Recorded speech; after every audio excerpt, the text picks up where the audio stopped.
Hi everyone, and welcome to The Sleepy Scientist. I'm really happy you're here. Tonight, we're going to go on a calm and quiet trip to learn something amazing. So get comfy, take a deep breath, and let's enjoy this peaceful science story together. Before we start, tell me in the comments, where are you watching from and what time is it for you right now? If you like relaxing science videos, don't forget to tap the like button. Now let's begin. There is a quiet place behind your eyes where lightning moves without sound. This is not the kind of lightning that splits trees or burns skies, but something softer, like the flicker of a candle behind the wind. It travels not in storms, but in thoughts, in moments, in feelings. This is where emotion begins, in the soft electricity of feeling. If you sit very still, you may feel something stir inside you. Not on your skin, but beneath it, in a place words don't always reach. Perhaps it is the glow of comfort when you hear a friend's voice, or the slow ache of a memory you cannot hold. Perhaps it's the sudden bloom of laughter, the sting of embarrassment, or the hush that falls when sadness drapes itself across your chest. Whatever it is, your brain does not just understand these things, it feels them. Inside your brain are cells shaped like stars. They are called neurons, and each one can speak, but they do not use voices. They speak in signals, in pulses, in electric whispers passed from one to the next. These signals are not random, they are precise, delicate, and full of meaning. And when you feel an emotion, any emotion, it is because these little star-shaped cells are lighting up in patterns your body has learned over a lifetime. Imagine a neuron as a tiny firefly waiting in the dusk. When it's time to speak, it glows. That glow passes to the next firefly, and then the next, until 1,000 tiny lights ripple across the night. This is how a feeling travels through your brain. It begins in one place, then spreads outward, weaving through different regions like a thread of gold.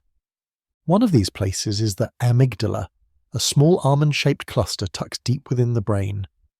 It is one of the first to respond when something emotional happens.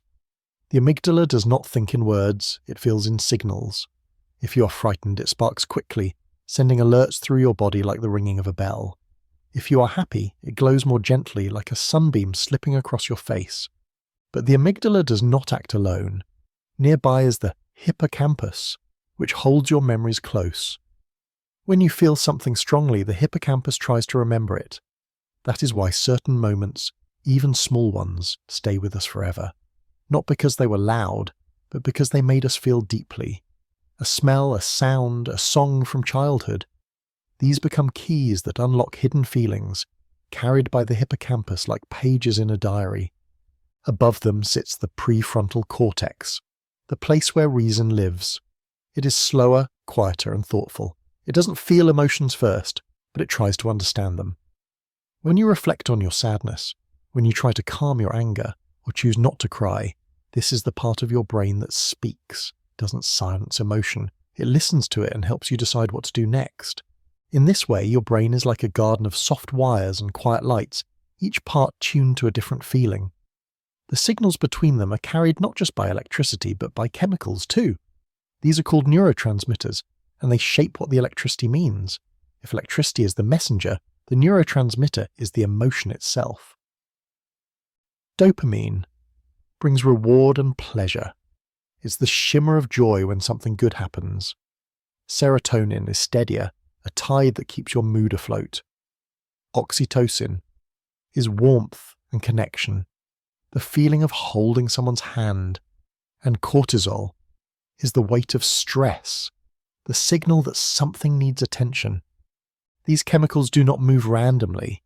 They are released in moments, in doses, in response to what you see, hear, remember, or imagine. A hug, a sound, a word, they can all change your brain's chemistry in seconds, just as rain changes the smell of the earth. And yet emotions are not just in the brain. Your body listens too. When fear arrives, your heart races. When grief visits, your chest tightens. When love blooms, your stomach dances. These are not tricks of the mind. They are signals sent down through the autonomic nervous system, reaching your chest, your breath, your muscles. Your brain does not just feel emotion. It sends it out like a wave. This wave travels through the vagus nerve, a long, winding highway that connects your brain to your heart, lungs, and gut. Some scientists call it the body's emotional superhighway. When you cry, when you blush, when you sigh, that is the vagus nerve speaking. It listens to your emotions and answers with touch, with rhythm, with breath. In this way, emotions become physical. They are not only thoughts, they are movements, they are pressure and softness, tension and release. They are moments that ripple through your cells like music. You don't just think them, you live them. And yet, emotions are never simple. Joy can be mixed with sorrow. Fear can sit beside excitement. Love can ache. These mixed feelings are not confusion, they are a richness. They show that your brain does not feel in black and white, but in colour, in shades, in layers.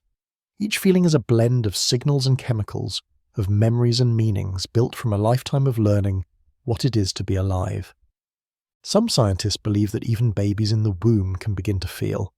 Not in the way adults do, but in pulses of calm and stress, in the rhythm of a mother's voice, the quiet of a heartbeat. These first feelings are like whispers in the dark, shaping the brain before words ever come. Others wonder if emotions began long before humans, in animals, in early mammals, even in creatures that do not speak. A dog that waits by the door, a bird that sings when it sees the sun, a whale that grieves. The brain has been feeling longer than it has been thinking.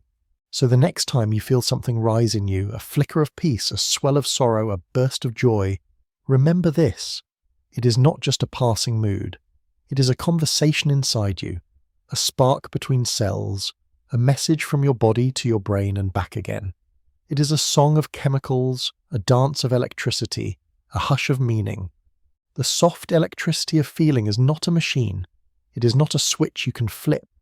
It is a living thing, made of you, shaped by you, always changing, always flowing. And like a candle in a quiet room, it glows, not to be seen by others, but to remind you that you are here, you are real, and you are deeply, wonderfully alive. Let's drift deeper now into the invisible dance between memory and feeling, where your brain begins to layer the present with all that came before. Every emotion you feel carries a past with it. Small echoes, soft reminders, old fingerprints left behind by time.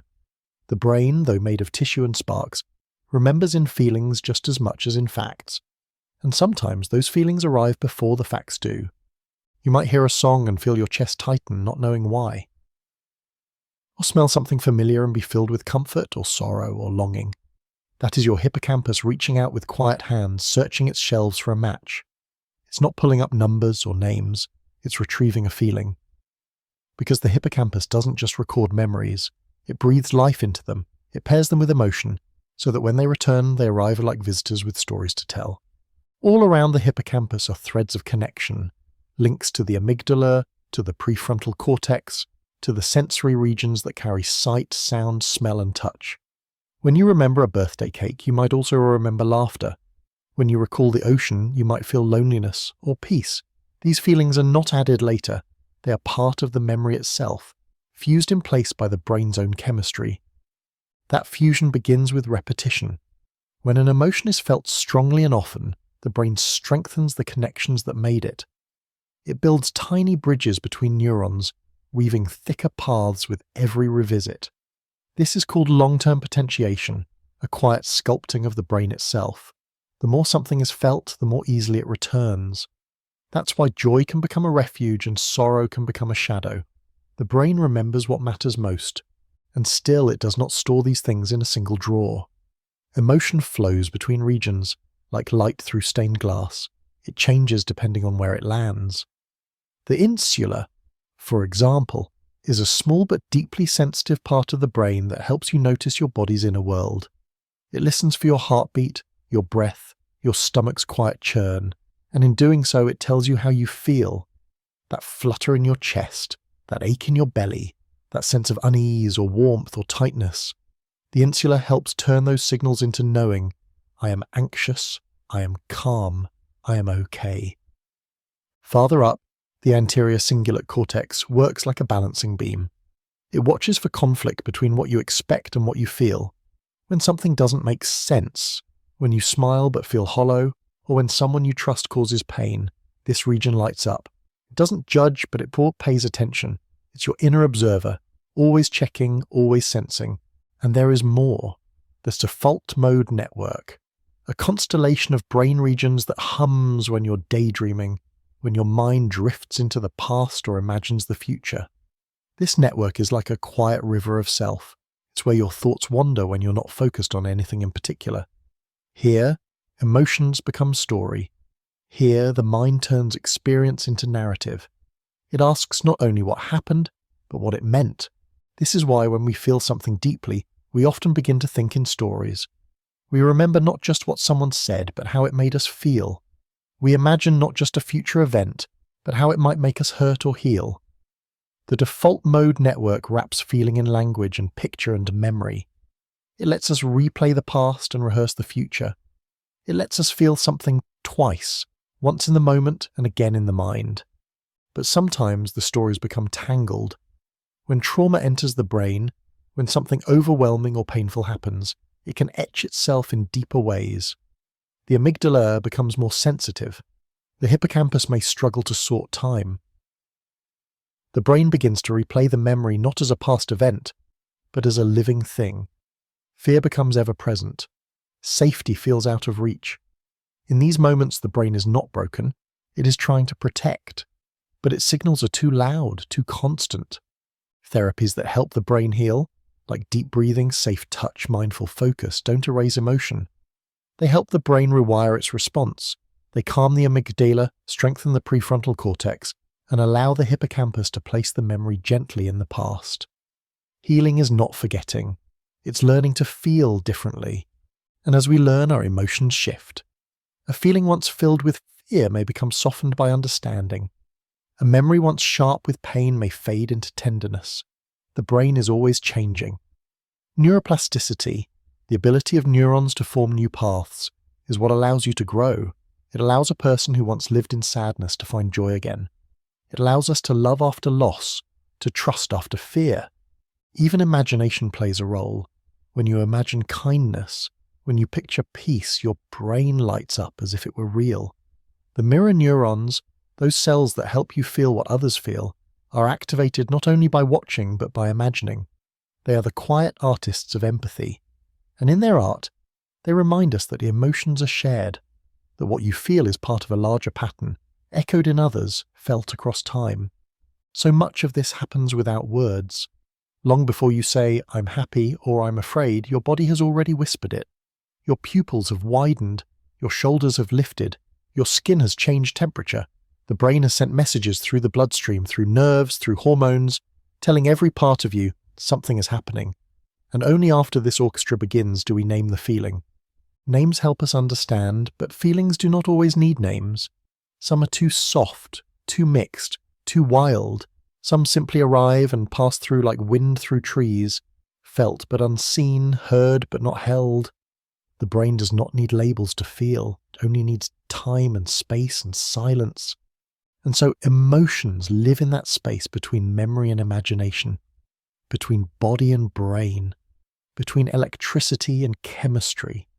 They are not errors, they are not distractions, they are data, gentle, complicated data about the world and your place in it.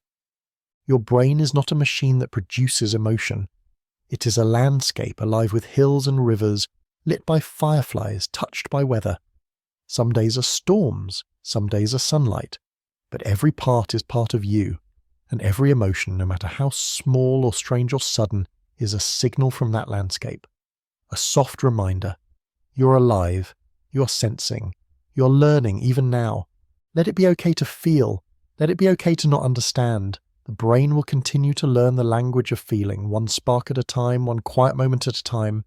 And in that learning, in that slow becoming, something beautiful is happening. You're becoming more yourself, more whole, more here. Now imagine the final stretch of this quiet journey. The place where emotion doesn't just pass through you, but begins to shape who you are. Over time, feelings become more than responses.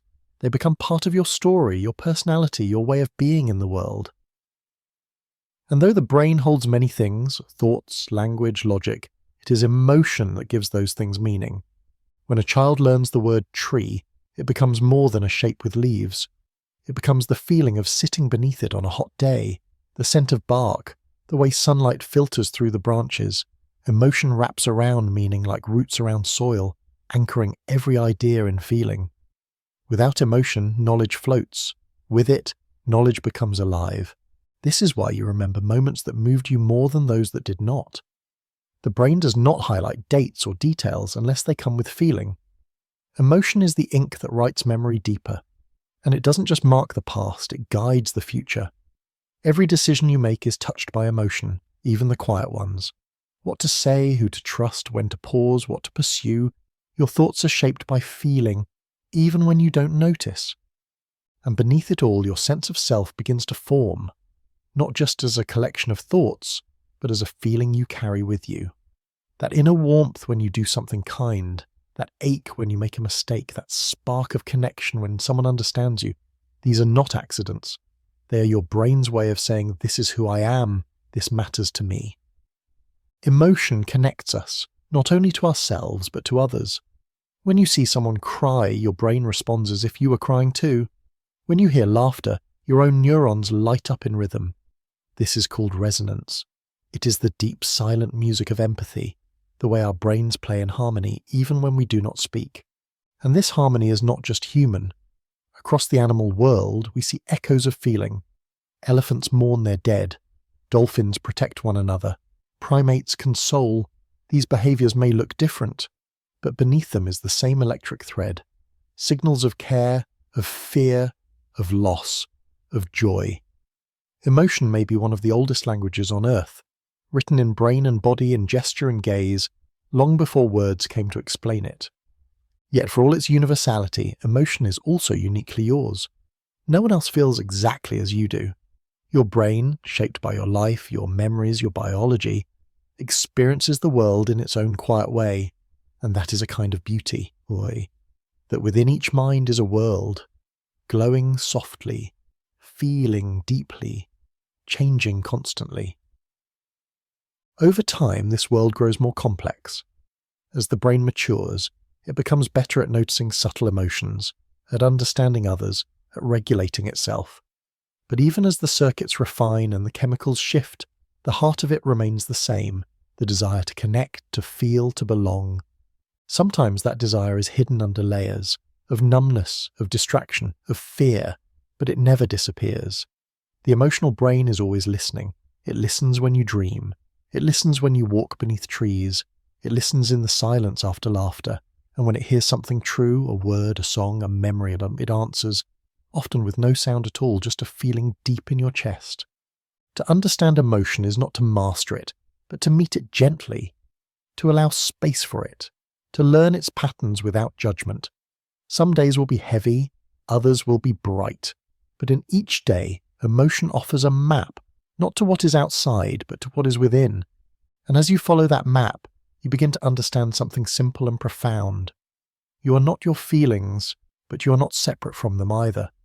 They pass through you like weather, but they also help shape the landscape of your mind. And just like weather, they are never still. They move, they soften, they return in new forms. In this movement is your humanity, in this electricity your softness, in these chemical messengers your strength. The brain, that quiet forest of light and shadow, is always growing, and every emotion, whether tender, painful, joyful or quiet, is a sign that your brain is alive, aware, and deeply connected to the mystery of being human. So the next time you feel a surge in your chest, a tightening in your throat, a warmth behind your eyes, pause, notice it. That is your brain speaking in its oldest language, a language made not of letters, but of pulses, of patterns, of presence, a language that says, without words, you are here, you are feeling, you are alive. And in that moment, with nothing else changing, you are part of something larger, a living, breathing story of emotion that stretches back through the history of life itself. A story written not in books, but in sparks and sighs and silence. A story only your brain could feel exactly this way. This is the soft electricity of feeling. It doesn't rush. It doesn't demand. It simply glows, quietly, steadily, like the light of a thought that matters, like the warmth of a memory returning, like the truth of being alive, whispered gently inside your mind. Some emotions speak loudly, but sadness often arrives like a shadow at dusk. Slowly, quietly, almost without being noticed, It doesn't crash or demand. It lingers. It rests in the corners of thought, in the hush between breaths, in the pause that follows something lost. And somewhere inside the mind it waits, not to harm, but to remind. Sadness does not come to break us. It comes to tell us something has changed. In the folds of the brain, there are places that listen for this change. One is the subgenual anterior cingulate cortex, a small deep region often linked to the feeling of despair. When sadness stays too long, this area glows more brightly than usual. It becomes overactive, not because the brain is weak, but because it is trying to make sense of sorrow. It is trying to understand what has been lost, what has shifted, what cannot be returned. Sadness is not a failure. It is a signal that something mattered, that someone was loved, that a dream once felt real. When we feel sad, our brains are not broken. They are responding honestly to the weight of the world. In this way, sadness is a form of honesty. It tells the truth our words sometimes hide, and the brain listens in many ways. The amygdala, already sensitive to emotion, becomes even more alert when sadness rises. It sharpens the feeling, lets us feel it deeply. This helps us pay attention, to reflect, to grieve, and often to change.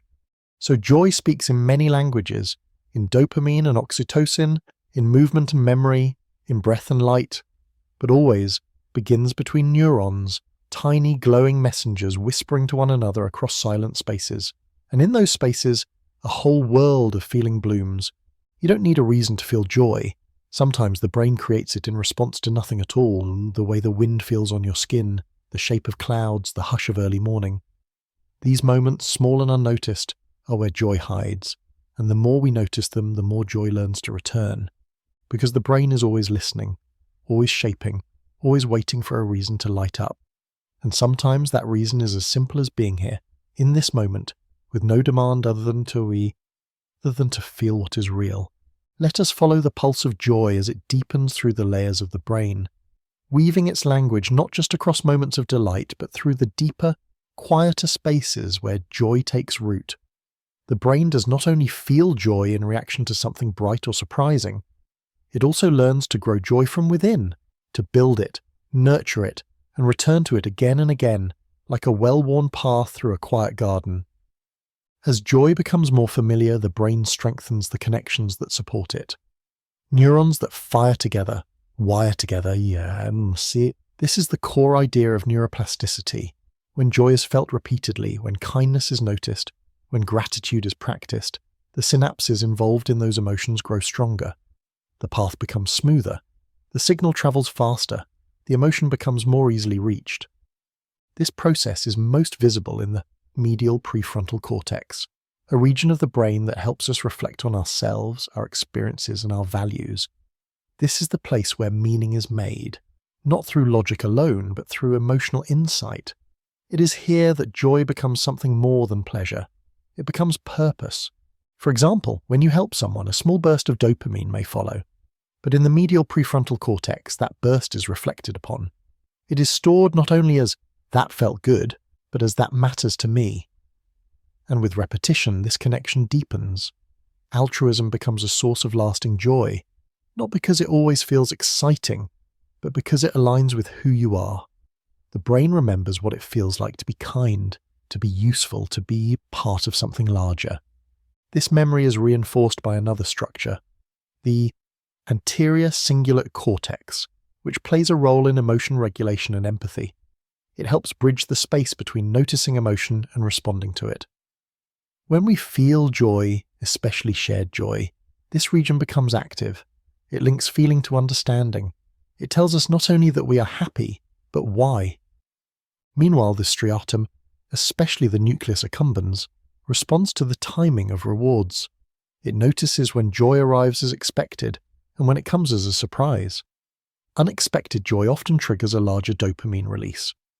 But even predicted joy, the soft anticipation of something good, begins to light up this region.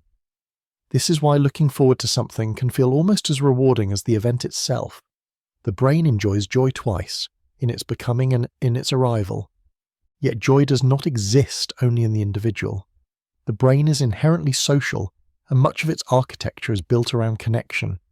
The superior temporal sulcus, the temporoparietal junction, and the fusiform gyrus are all involved in interpreting faces, voices, gestures. When we see someone else smile, these areas activate. We do not just observe, we join. Joy becomes shared. This sharing is amplified by oxytocin. When we feel safe with others, when trust is present, oxytocin levels rise, creating a sense of warmth and closeness. Over time, the brain begins to associate certain people with safety and joy. Just thinking of them can trigger the release of these chemicals. This is the quiet magic of attachment, the way joy becomes woven into the presence of another. And in long-term relationships, between parent and child, between partners, between close friends, the orbitofrontal cortex plays a role. This region helps us evaluate rewards in a social context. It tells us which connections are safe, fulfilling, worth returning to. When this region is active, joy becomes tethered not just to events, but to people, to faces, to voices, to places where laughter once echoed. Joy can also be cultivated through attention. The lateral prefrontal cortex, which helps with focus and control, allows us to guide our awareness. When we intentionally look for beauty, for goodness, for lightness, we activate this region. And with practice, we train the brain to lean toward joy, to notice what is right even in the presence of what is wrong.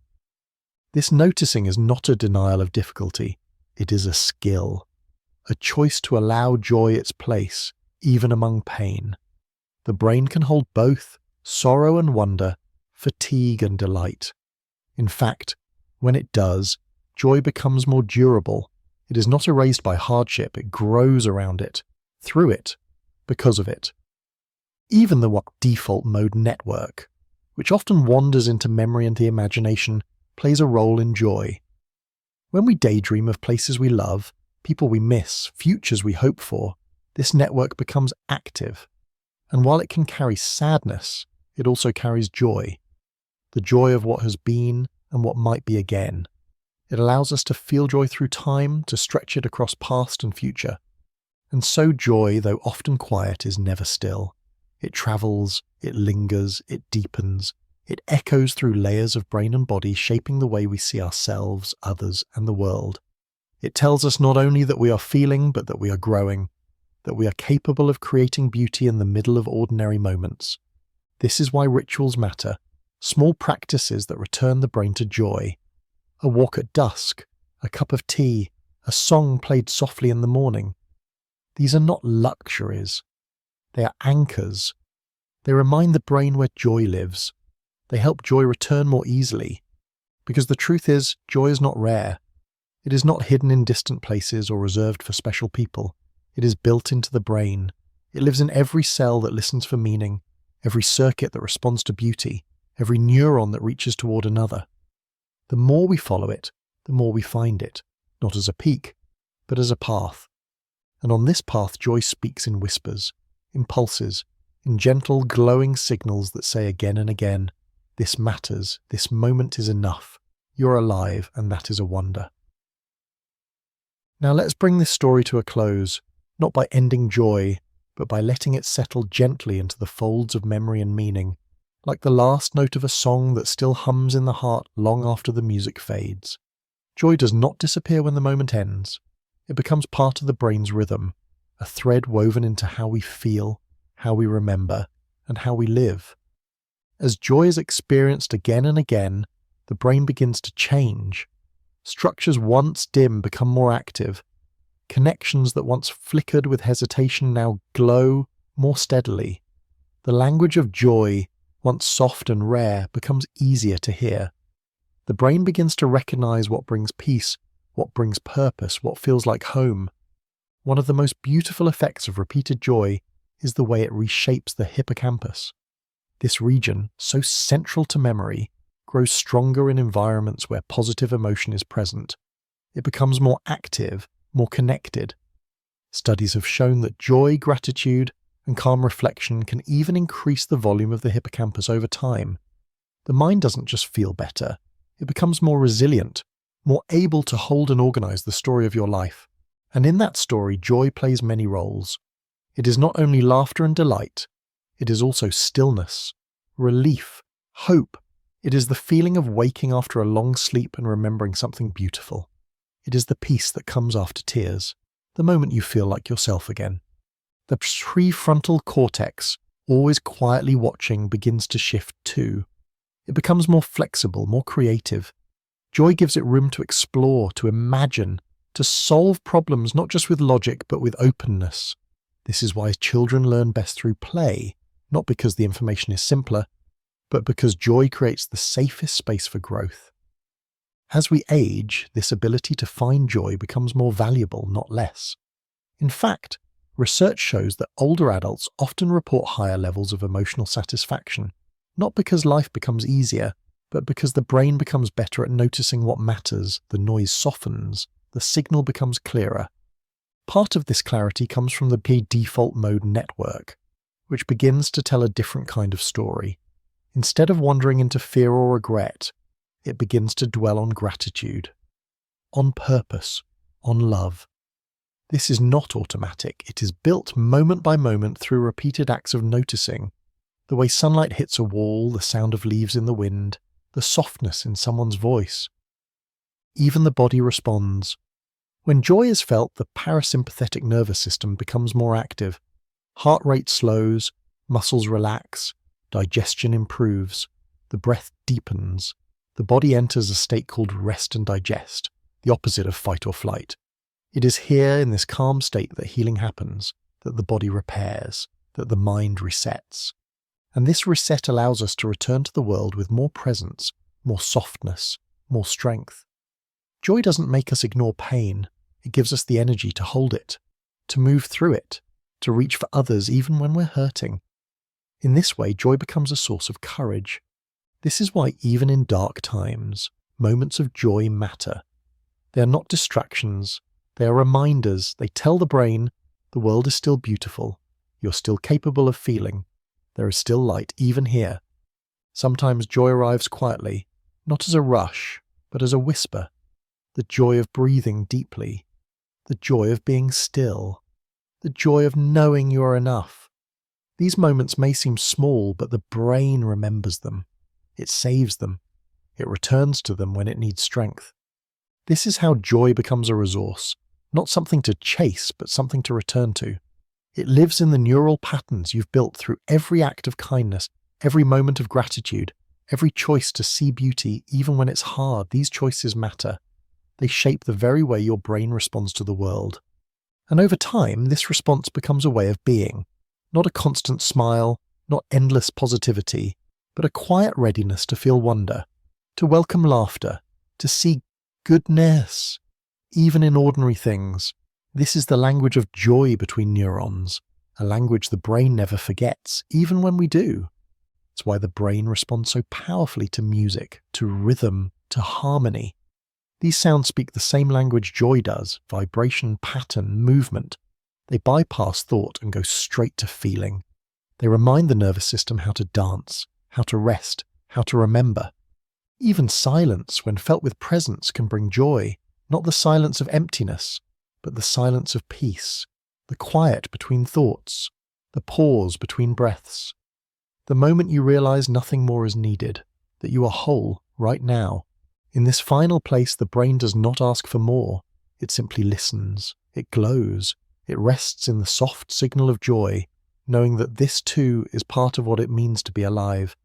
And so joy continues, not as a destination, but as a companion. It lives in the spaces between neurons, in the breath between moments, in the light that fills the mind when you remember who you are. It is always there, waiting to be noticed, not loud, not urgent, just steady, just real, just yours. There is a gentle space in the brain where time folds and feelings bloom, a space where memory does not sit like a photograph but moves like a song. Here, past and present blend, and what was once only a moment becomes something deeper, a feeling.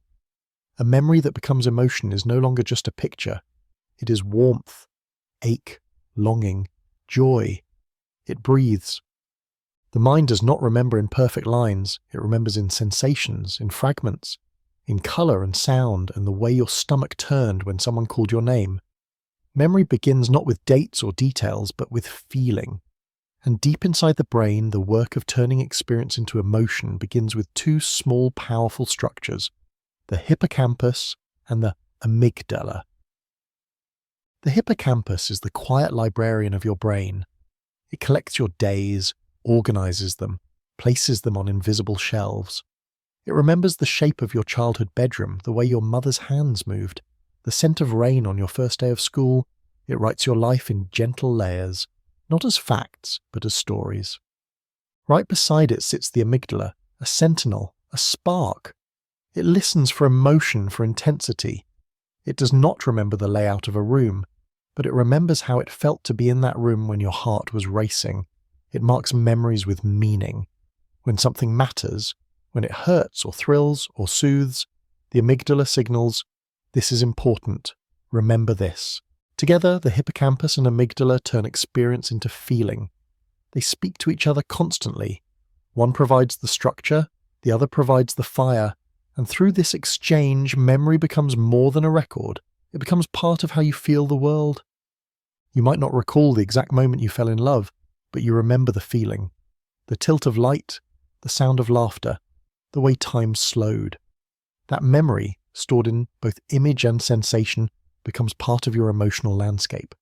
It shapes how you feel now, and sometimes without warning it returns, not as thought, but as emotion. This is why music can make you cry. A few notes and suddenly your chest tightens. You're not thinking of the past, or you're feeling it. Somewhere deep inside, the hippocampus has recognized the melody, and the amygdala has answered. A quiet circuit lights up, and the past becomes present. Smell works this way too. The olfactory bulb, which processes scent, has direct connections to both the hippocampus and amygdala. No translation is needed. The smell of baking bread, of old books, of someone's shirt, these don't remind you of things, they return you to them. And in doing so, they awaken emotion. This is not nostalgia alone, it is biological. The brain stores memory not in one place, but across a network: vision, sound, sensation, emotion. When any piece is triggered, the others begin to stir. A memory is not a file, it is a constellation. And when the right star is touched, the whole sky lights up.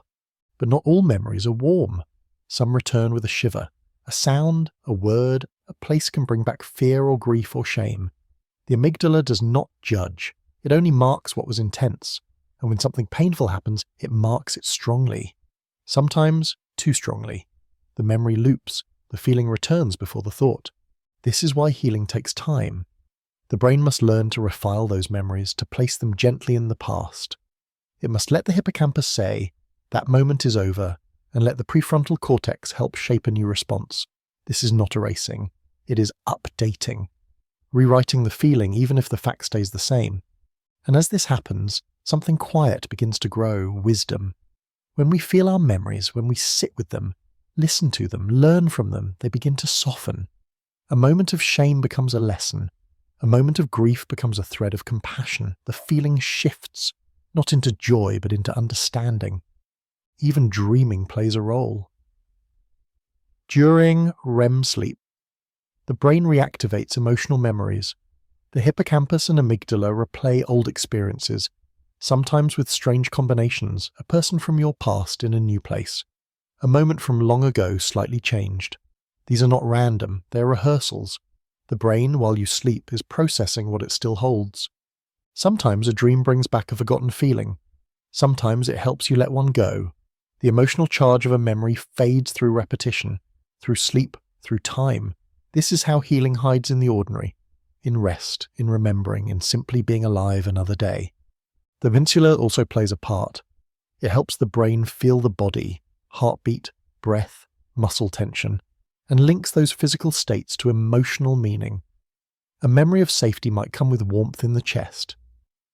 A memory of loss with heaviness in the gut. These sensations are not secondary. They are the emotion itself returned to you through the body. And in all of this, the brain is not just holding the past. It is using it to guide, to shape, to prepare. The way you respond today is shaped by every feeling you've ever carried. Memory becomes emotion, and emotion becomes choice. So when a moment feels larger than it should, when a simple word brings tears, or a quiet scene floods you with feeling, trust the brain's wisdom. It is not confusion, it is memory becoming emotion. It is the past knocking gently, not to haunt, but to remind. You've felt deeply before, you're feeling again, and that means you're alive. Let's drift deeper into this quiet exchange, this place where memory and emotion pass their signals through the unseen circuits of the brain. Here, the past is not something we leave behind. It is something we carry, often without knowing. The brain is not simply a recorder of what happened. It is a sculptor, shaping your feelings each time a memory rises. Each time you recall a memory, the hippocampus opens the neural file, but it does not play back an untouched recording. Instead, the brain rewrites the moment slightly. It colours the edges with how you feel now. It filters the old emotion through today's state of mind. This is called memory reconsolidation. And it means every act of remembering is also an act of change. The memory is not static. It breathes. And in this breathing, memory becomes more than a shadow. It becomes a living part of how you move through the world. When you step into a place you once loved, and your chest feels lighter, that is memory flowing through your body. When you hear a familiar laugh and your eyes fill, that is memory speaking in emotion. But sometimes memory holds pain. And when it returns, it arrives not as a thought, but as a reaction. Your heart quickens. Your muscles tighten. You don't remember what happened. You feel it. This is because emotional memories are stored not only in the hippocampus, but also in the amygdala, which keeps its own sharp record of fear and danger. These emotional imprints are powerful. They were meant to protect you, to remind you quickly of what once hurt. But over time, they can become too quick, too loud. The sound of a door closing might bring back years of anxiety. A sudden silence might feel like abandonment. The amygdala doesn't mean to overreact. It simply remembers, and its language is intensity. To help manage this, the prefrontal cortex steps in, the brain's wise counselor. It does not erase memory, it reframes it. It asks, is this danger still here? Is this feeling from now or from before? In doing so, it calms the amygdala. It speaks a slower language, one of reason, safety, presence. Over time, with repetition and care, this new dialogue becomes stronger. When memory returns, it no longer arrives as panic, but as something softer, something that can be felt, named, and released. The brain, through its plasticity, learns new responses. Old emotions are not removed. They are honoured, then gently redirected. This is part of what happens in therapy, in journaling, in deep conversation. When you speak a memory aloud, when you share its weight, the memory is reshaped. The brain binds the story to new context, new safety, new understanding. The hippocampus makes space for that update. The amygdala learns that this pain is no longer alone, and in that, healing begins. But memory doesn't only shape pain, it also holds the seeds of joy. When you remember something beautiful, your brain often responds as if it were happening now. The visual cortex lights up if you imagine a scene. The motor cortex stirs if you remember movement. The insula listens to the body's echoes, warmth in the chest, ease in the breath. These are not just memories, they are re-feelings, and this power can be used intentionally. When you choose to recall moments of connection, kindness, peace, the brain strengthens the pathways linked to those states. You're not escaping the present, you're enriching it. Memory becomes a tool for regulation, a lighthouse during darker moments. The cingulate cortex, especially the posterior cingulate, plays a role here. It helps link memory to self. It asks, what does this mean about me? And depending on how the memory is held, the answer can shape your sense of identity. If painful memories dominate unchecked, the brain may begin to tell a story of brokenness. But if those same memories are paired with resilience, with survival, with learning, with support, the story shifts. It becomes one of strength. This is why the stories we tell ourselves matter. The brain listens, it adapts, it wires its emotional networks around the language of those stories. Not just the events, but how we speak about them. A memory of loss can become a well of grief, or a source of depth.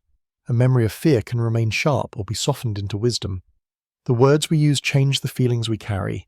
Sleep again helps in this shaping. During deep stages of sleep, the brain replays emotional material, especially recent experiences. It doesn't just sort it, it reweights it. The emotional intensity is often reduced overnight. This is why a new day can bring a calmer view of something that felt overwhelming before. The brain has done quiet work while you dreamed. But sometimes a memory is not singular. It's layered. A single moment holds joy and sorrow, love and loss. The brain is capable of feeling both at once. It does not require you to simplify. In fact, it understands complexity well. Mixed emotions are a sign of integration, of deeper, fuller memory processing. A bittersweet song, a smile through tears. These are not contradictions, they are emotional richness. And the more we allow this richness, though without judgment, the more complete our memories become, not just as facts, but as feelings we are not afraid to carry. The hippocampus, the amygdala, the insula, the cortex, they all learn to work together. They form a chorus, not of perfection, but of understanding.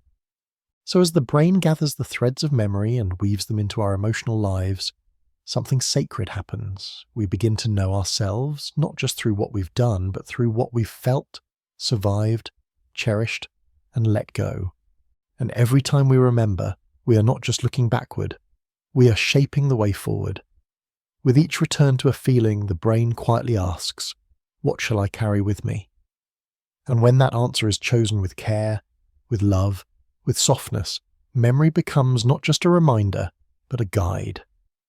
Now let us bring this journey to its quiet resting place, the moment where memory becomes more than a whisper from the past, and instead becomes a companion to the present, walking beside you, shaping how you feel, how you act, and how you love. In the folds of your brain, memory and emotion are no longer separate paths. They merge like two streams meeting to form something wider, deeper, more alive. As you move through life, each experience leaves a trace, not just as knowledge, but as feeling. And as more traces form, your brain begins to build a story. Not a single story told in order, but a collection of remembered moments that together become your inner world. The medial prefrontal cortex, a part of the brain that helps form your sense of self, listens to these moments closely. It draws connections, it creates continuity. It gives you the feeling that you are the same person even as you change. This sense of self is emotional. You do not remember your life as a list. You remember it through sensation, through the warmth of sunlight on a birthday morning, through the ache in your chest when someone said goodbye, through the hush of silence after a moment that mattered. These memories become the map your emotions follow. They shape your beliefs, your reactions, your hopes, and even the memories you forget, the ones buried too deep for words, still live in you. They echo in your nervous system, in your habits, in your dreams. The basal ganglia, involved in learned routines, stores emotional memory and movement. A posture, a pause, the way you hold your breath in certain situations. These are emotional memories carried not in thought, but in body. This is why healing often involves the body as well as the mind. When you breathe differently, move differently, feel safe in new ways, the brain receives new signals. The old memory begins to soften. It learns, I am not where I was, I am somewhere new, and this new place feels safer. As the emotional brain integrates these updates, your experience of memory begins to change. A moment that once brought only pain may now bring a quiet strength. A thought that once triggered panic may now pass gently. This is not forgetting. It is the brain learning a new language for an old story. Sometimes this transformation happens slowly, like water wearing down stone. Sometimes it comes in a single moment, when a memory rises and you see it differently for the first time. Not as your fault, not as your failure, but as something that happened, that changed you, that now lives in you as part of your depth. In these moments, the posterior cingulate cortex, which helps you reflect on yourself, becomes active. It helps integrate new meaning into old memories. This is why writing, talking, reflecting, even in silence, can change how you feel. The memory is no longer frozen. It is breathing again. And when memory is allowed to breathe, it does more than carry emotion. It creates connection. Your brain does not keep these feelings only for yourself. The temporoparietal junction, involved in empathy, helps you feel what others feel. You recognize someone's grief because your brain knows your own. You comfort a friend because your emotions remember how it felt to be comforted. This is the gift of the memory transformed. It becomes a bridge between past and present, between self and other, between what hurt and what healed. The brain does not simply hold memories like artifacts. It uses them to build meaning, to guide behavior, to deepen presence. Even imagination carries memory forward.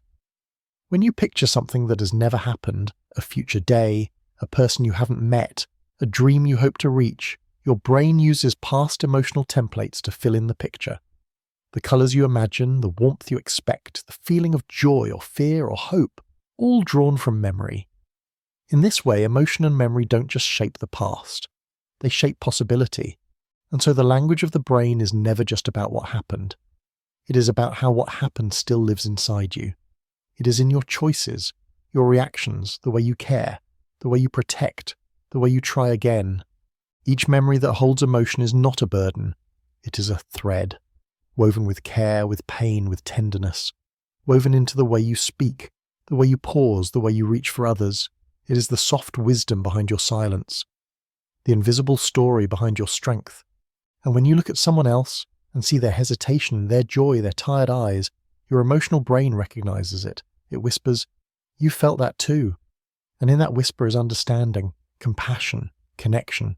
So in the end, when memory becomes emotion, it becomes something more than a record.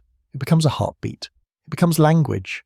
It becomes the quiet fire that lights how you love, how you listen, how you learn. Let it be okay to feel your memories. Let them rise and pass. Let them teach. Let them soften. Because each time they do, your brain grows wiser.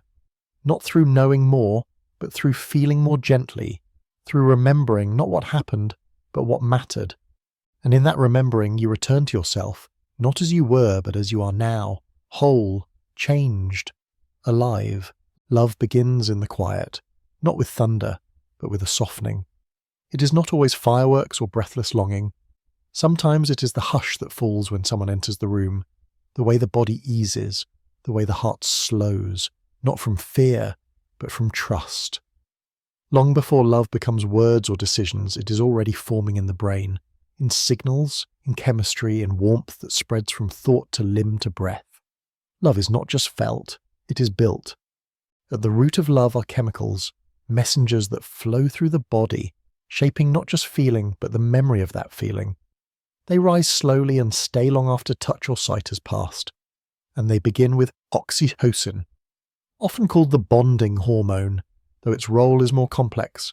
It is released in moments of closeness, a hug held just a little longer, a gaze returned, a hand reaching without needing to be asked.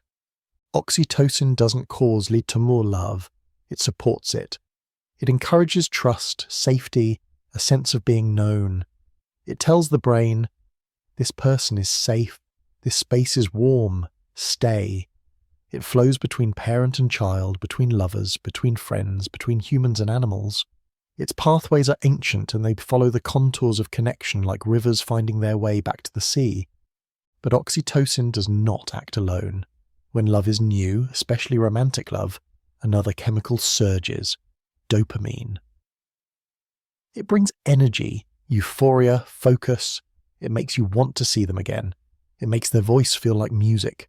It lights up the ventral tegmental area and the nucleus accumbens, areas involved in reward and desire. You don't just like them, but you crave their presence. You feel pulled, lit from within. This dopamine high is natural and in many ways necessary. It binds two people together in the early stages of attachment. It helps the brain prioritize, to learn this person's voice, their face, the way they laugh, but it's not sustainable on its own. That's why over time love shifts, the sharpness softens, the pulse slows, and in its place grows something quieter, steadier. Serotonin brings balance. It supports mood, sleep, calm.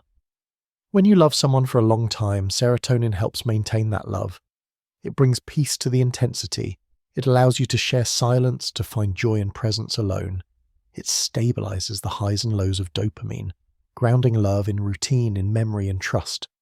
Then there's vasopressin, another hormone linked to long-term bonding, especially in the context of shared space and life. It supports the desire to stay, to protect, to build. In studies of certain animals that form lifelong bonds, such as prairie voles, vasopressin is one of the key messengers. It says, "This is home." And in all of this, the brain is not acting in isolation. The amygdala watches for emotion, for safety, for any trace of danger. When love feels threatened, it reacts. When love feels secure, it quiets. The prefrontal cortex, meanwhile, evaluates, is this person good for me? Can I be myself with them? Will they stay? These evaluations shape how the emotional chemicals behave. Love is not only chemical, it is cognitive too. Even the insula, that deep region that helps track internal states, lights up in love. It senses the heartbeat, the breath, the flutter in your chest when someone looks at you a certain way. It connects body and emotion. It reminds you that love is not only in the mind, it is in your skin, your stomach, your lungs. You don't just think love, you live it. And when someone touches you kindly, the somatosensory cortex lights up. But when that touch is linked to emotion, to love, the reaction is stronger.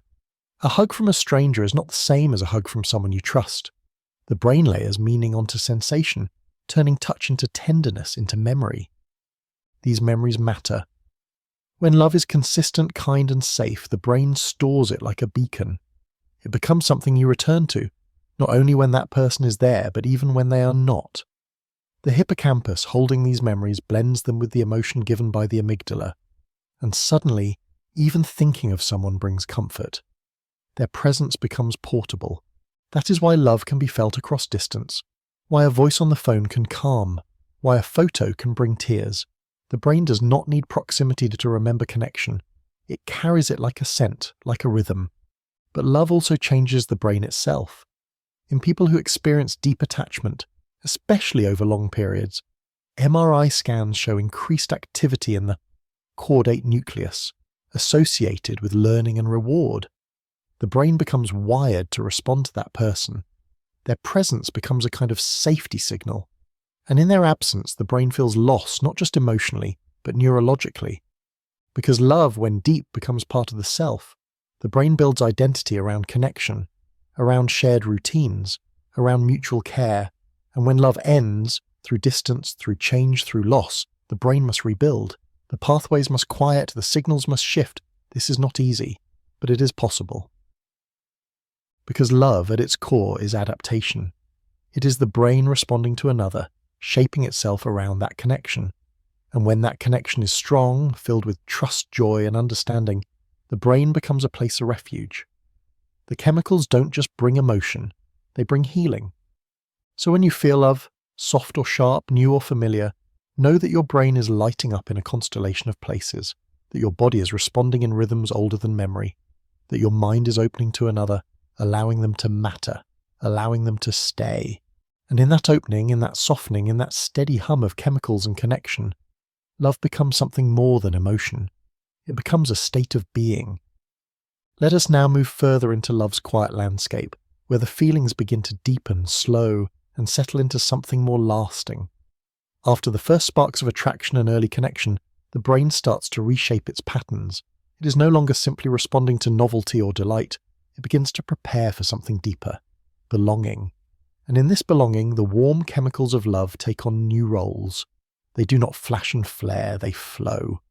In long-term love, oxytocin rises not only during moments of touch or intimacy, but in routines, in shared quiet, in mutual presence. It is released when someone brings you tea, when you laugh at the same memory, when you sit in a room together without needing to speak. Oxytocin does not shout. It affirms. It reminds the brain that love is not only emotion, it is attention over time.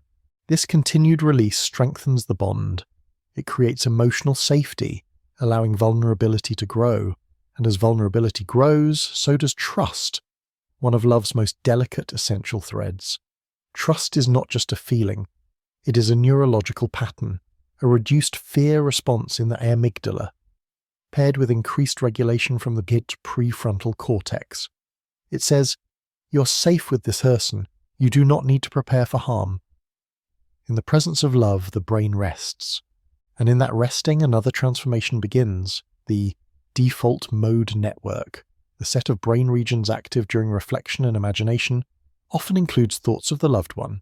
They become part of your mental landscape, part of the stories your brain tells when it's not focused on the outside world. This is why love begins to shape your inner narrative, your daydreams, your worries, your hopes. Over time, your brain does not just experience love, it expects it. It integrates it into its daily rhythm. When someone texts you each morning and then one day doesn't, the brain notices. The absence triggers an alert, a subtle stress response. This is not neediness, it is wiring. The brain adapts to patterns of care, and when those patterns are disrupted, it feels it like a missing step in a familiar staircase. This is where cortisol, the stress hormone, begins to appear, not as a threat to love, but as a signal that something needs attention. Healthy love calms cortisol, it brings balance. But when love becomes uncertain or strained, cortisol rises, heart rate increases, muscles tense, the hypothalamic pituitary adrenal axis, the brain's stress system, awakens. This is why unresolved conflict in close relationships feels so intense. The brain experiences it as threat to survival. But just as love can trigger stress when threatened, it also offers powerful tools for repair. A warm embrace, a sincere apology, a moment of shared laughter. These acts release oxytocin and dopamine, lowering cortisol, calming the nervous system. This cycle, rupture and repair, is part of how the brain strengthens its bonds. Love does not avoid difficulty, it learns to return after. In committed partnerships, the ventromedial prefrontal cortex becomes more engaged. This region helps evaluate social situations, empathy, and morality.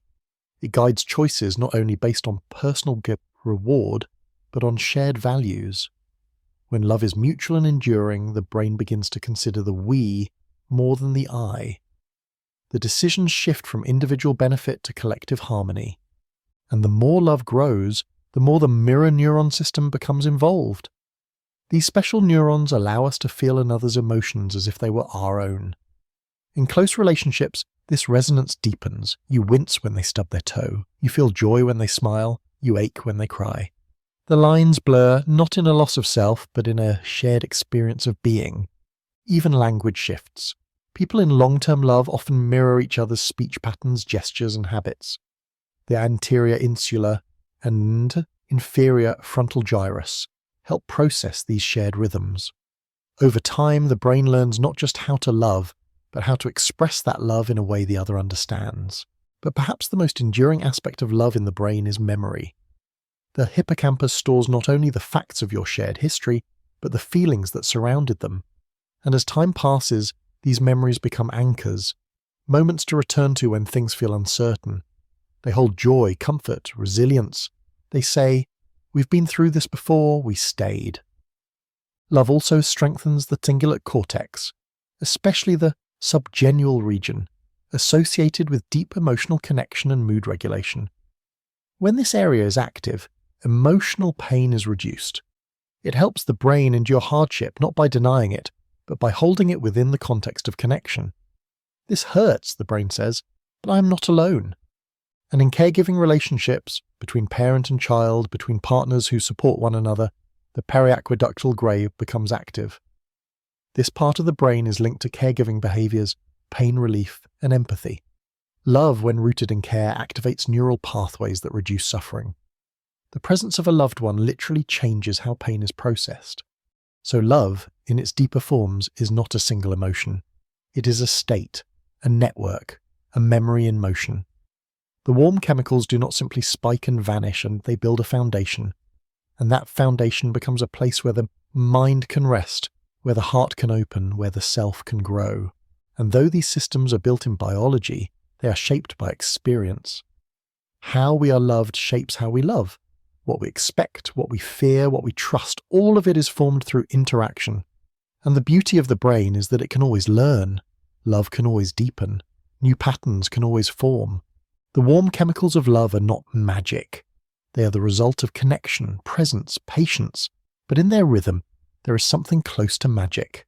Something that feels like music remembered, or light returning after rain. A pulse that says, "You matter. You're known, you belong." And in that message, Repeated through gaze and word and silence, the brain finds peace. Love does not ask the brain to work harder. It invites the brain to soften, to trust, to stay. Now let us arrive at love's quietest space, the part where it no longer asks to be noticed, but simply is, where the warm chemicals, once bright with excitement, settle into something deeper and slower. Here, love is not something chased or held tightly. It becomes the soft rhythm beneath your thoughts. It becomes part of who you are. In this stage of love, often called companionate love or enduring attachment, the brain changes in subtle ways.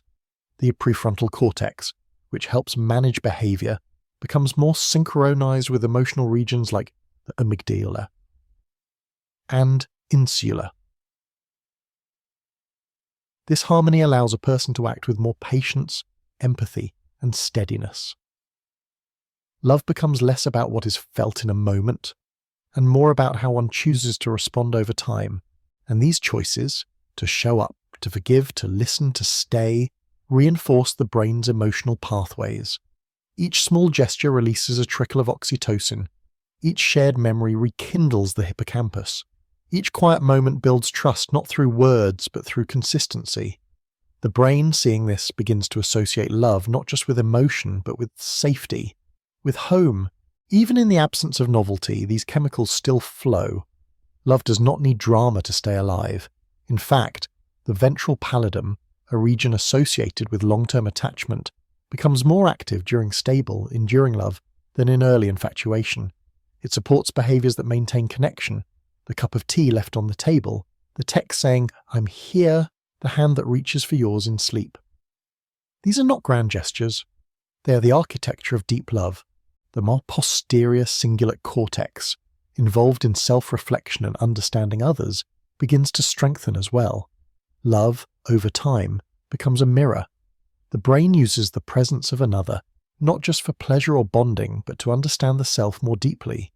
In the context of long-term love, people grow, not by becoming the same, but by feeling safe enough to become more fully themselves. This kind of love holds the memory like soil holds roots. When a loved one is gone, through distance or loss, the brain continues to respond. Their voice may echo in your mind. Their habits may shape your own. This is not imagination. The emotional pathways they helped form remain active. The brain has internalized their presence. This is why grief is so powerful. Love, once integrated, does not vanish. It leaves behind a pattern, neural, emotional, physical, that aches in absence. The anterior cingulate cortex, active during both social bonding and pain, lights up during grief. It recognizes that something meaningful is missing. But over time, this activation softens. The brain begins to reprocess the connection, placing it gently into memory. And in that memory, love continues. It becomes a source of strength, of grounding. The brain learns to carry presence without touch, connection without proximity. In this way, love teaches the brain something extraordinary, that some bonds are not broken by time. They are rewritten into the story of who you are. Even solitary love, the love you feel for someone who may not be near or may no longer be here, continues to shape the brain. Just thinking of that person can reduce cortisol, raise oxytocin, shift heart rate. The brain responds not only to what is real, but to what is remembered with depth. And love is not limited to people. The same pathways that support attachment are active when we care for animals, for places, for communities. When you feel peace in the woods or joy in returning home, your brain releases the same warm chemicals. Love, at its essence, is about connection. And connection, the brain tells us, is everywhere. The act of loving also teaches resilience. In long-term studies, people who feel loved show better immune responses, longer lifespans, lower risk of disease. This is not coincidence. The chemicals of love, especially oxytocin and serotonin, help regulate the entire body. They ease inflammation. They support rest. They allow the body to repair. Love is not just an emotional balm, it is biological protection. And in return, the brain protects love. It encodes it, replays it, reaches for it. Even when we are afraid, even when we are hurt, the emotional brain remembers what it feels like to be safe, to be understood, to be loved. And in that remembering, we often find our way back. Because love, once deeply rooted, becomes a compass. It guides your reactions. It shapes your longings. It whispers in difficult moments. Choose kindness. Try again. Stay open. The orbitofrontal cortex, involved in decision-making and emotional evaluation, leans more heavily on love the more it is practiced. It helps us love even when it's hard, especially when it's hard. And so the warm chemicals of love continue, not as spikes of euphoria, but as gentle waves. They are in the way you sit closer without thinking, in the way your breath slows near someone familiar, in the way your body relaxes at a voice it trusts. These are not signs of weakness. They are signs of belonging. And belonging is not just a social need. It is a neurological pattern. The brain, left in isolation, becomes distressed. But in love, real, quiet, enduring love, it finds rhythm. It finds light. It finds rest. So when you feel love, old or new, near or far, know that something deep is happening. Know that your brain is listening, responding, learning, changing, and that within you a quiet language is being spoken. A language not of words, but of breath and chemicals and time. A language that says, you're here, you're safe, you're loved. And that, in the end, is what love does. It anchors you in the present. It heals what is wounded. It lets your brain become a home, not just for thought, but for tenderness. Not just for memory, but for meaning. And in that home, you live more fully. You feel more deeply. You become, slowly and quietly, more yourself. There is a rhythm inside you that began before your first breath, a soft thump, a steady beat echoing through your chest like a quiet drum in the dark. This rhythm is the sound of your heart, and it has been speaking to your brain since the earliest days of your life. Not with words, but with waves of pressure, pulses of movement, and subtle signals sent through blood and nerve. The brain does not just command the heart, it listens, it learns, and in that listening it finds its way. The relationship between brain and heart is not one of dominance. It is a conversation. With every beat, your heart sends information upward through the vagus nerve, a long wandering strand that reaches from your chest to your brainstem. This nerve carries messages about how fast your heart is beating, how hard it is working, how steady or erratic it feels. And the brain, ever alert, receives these messages and interprets them, sometimes without you even knowing. At the base of the brain, the medulla oblongata helps regulate basic heart rhythms. It watches closely. If your blood pressure rises, it signals the heart to slow. If oxygen drops, it tells the heart to work harder. These responses are automatic. They are the quiet mechanics of survival. But beyond survival, there is something more, the emotional response. Higher up in the brain, the insula receives heart signals and translates them into feeling. It notices the flutter when you're nervous, the heaviness when you're grieving, the lightness when you're in love. The insula is the bridge between sensation and awareness. It turns heartbeats into stories. It tells you this matters. And the anterior cingulate cortex, nestled deep between the two hemispheres of the brain, adds another layer. It listens to both emotion and sensation. It helps you notice the moment your breath catches, the pause before tears come, and the trembling before speaking. This region doesn't just monitor, it tunes your attention to the emotional tone of your body. And so the heart becomes a narrator, not just a pump. In this way, every emotional experience is partly physical. When you feel afraid, your heart races, not just because of fear, but as part of fear. When you feel safe, your heart slows. It speaks to your brain in steady signals that say, you're okay. This constant feedback loop shapes your experience of the world. And sometimes it begins even before thought. You might walk into a room and feel uneasy, even if nothing is visibly wrong. The heart may have picked up on tiny shifts, in lighting, in posture, in silence, and sent that information upward. The brain receives it and begins to prepare. Not always logically, but instinctively. This is interoception, your ability to sense the state of your internal body. It is how the brain listens to the heart and feels the meaning behind its rhythm. This communication becomes especially powerful in moments of calm. When you breathe slowly, deeply, with awareness, the heart responds. Its rhythm evens out. Its signals grow stronger and clearer. This is called heart rate variability, the gentle rise and fall between beats. A high variability means the heart is responsive, adaptable, and the brain listens closely to this signal. People with high heart rate variability tend to recover more quickly from stress. They tend to regulate emotion more effectively. Their brains, attuned to the body's internal signals, know when to rest, when to act, when to wait. It's not about being strong, it's about being connected to the breath, to the body, to the heartbeat within. Even the prefrontal cortex, the brain's thoughtful decision-making center, listens to the heart. It uses the body's signals to guide choices, to calm impulses, to bring presence. When the heart feels calm, the prefrontal cortex works better. Thoughts become clearer. Reactions soften. The world feels less urgent.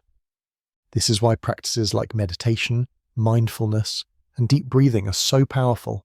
They are not just calming ideas, they are physiological shifts. They change the dialogue between brain and heart. They allow the brain to hear the heart more clearly, and in that clarity, emotion becomes more manageable. Fear becomes quieter. Joy becomes more grounded. Attention returns. And yet, the heart is not only a mirror of the brain, it also shapes how we connect with others. When two people sit together, especially if they are close, their heart rates can begin to synchronize. Their breathing may fall into rhythm. Their nervous systems begin to attune to one another. This is co-regulation, the shared language of safety and presence. It is how love, empathy, and understanding travel without words. The amygdala, long known for its role in fear, is also involved in social connection. It watches the heart signals and pairs them with the emotional context of the moment. If someone offers kindness and your heart calms in response, the amygdala stores that. It learns that this person, this place, this moment is safe. And so, over time, the heart teaches the brain what home feels like, not just in places, but in people. It learns the rhythms of connection, what it feels like to be heard, to be touched, to be understood. These memories are not just mental, they are visceral. They live in your pulse. When the brain listens well to the heart, the whole self becomes more integrated. Reactions slow, attention deepens. Emotion becomes a wave, not a flood. You begin to know not just what you think, but what you feel, and the knowing makes life softer, because the heart speaks in more than beats. It speaks in pauses, in shifts, in the sudden stillness when awe arrives, in the flutter of hope, in the steadiness of love. The brain does not translate this into words, it translates it into presence. So each day as your heart beats on, with steadiness, with softness, with strength, your brain is listening. And in that listening it finds a rhythm to follow, a truth to return to, a way of being that is not just thought but feeling, not just sound but meaning. Let us follow this rhythm even further, into the places where the conversation between brain and heart becomes a guide. This is not just about physiology, it is about the way you experience life. Because when the brain listens to the heart, it does more than monitor. It learns to respond with wisdom, with gentleness, and with presence. Inside you is a constant stream of data, blood pressure, heart rate, breathing pace, the quiet shifts in your chest that you do not always notice. The brain listens through nerves, through hormones, through sensations. This awareness is called interoceptive awareness, and it is the foundation of emotional intelligence. It helps you recognize what you're feeling, not because someone told you, but because your body told your brain, the insula. The region that processes these internal signals becomes a kind of emotional compass.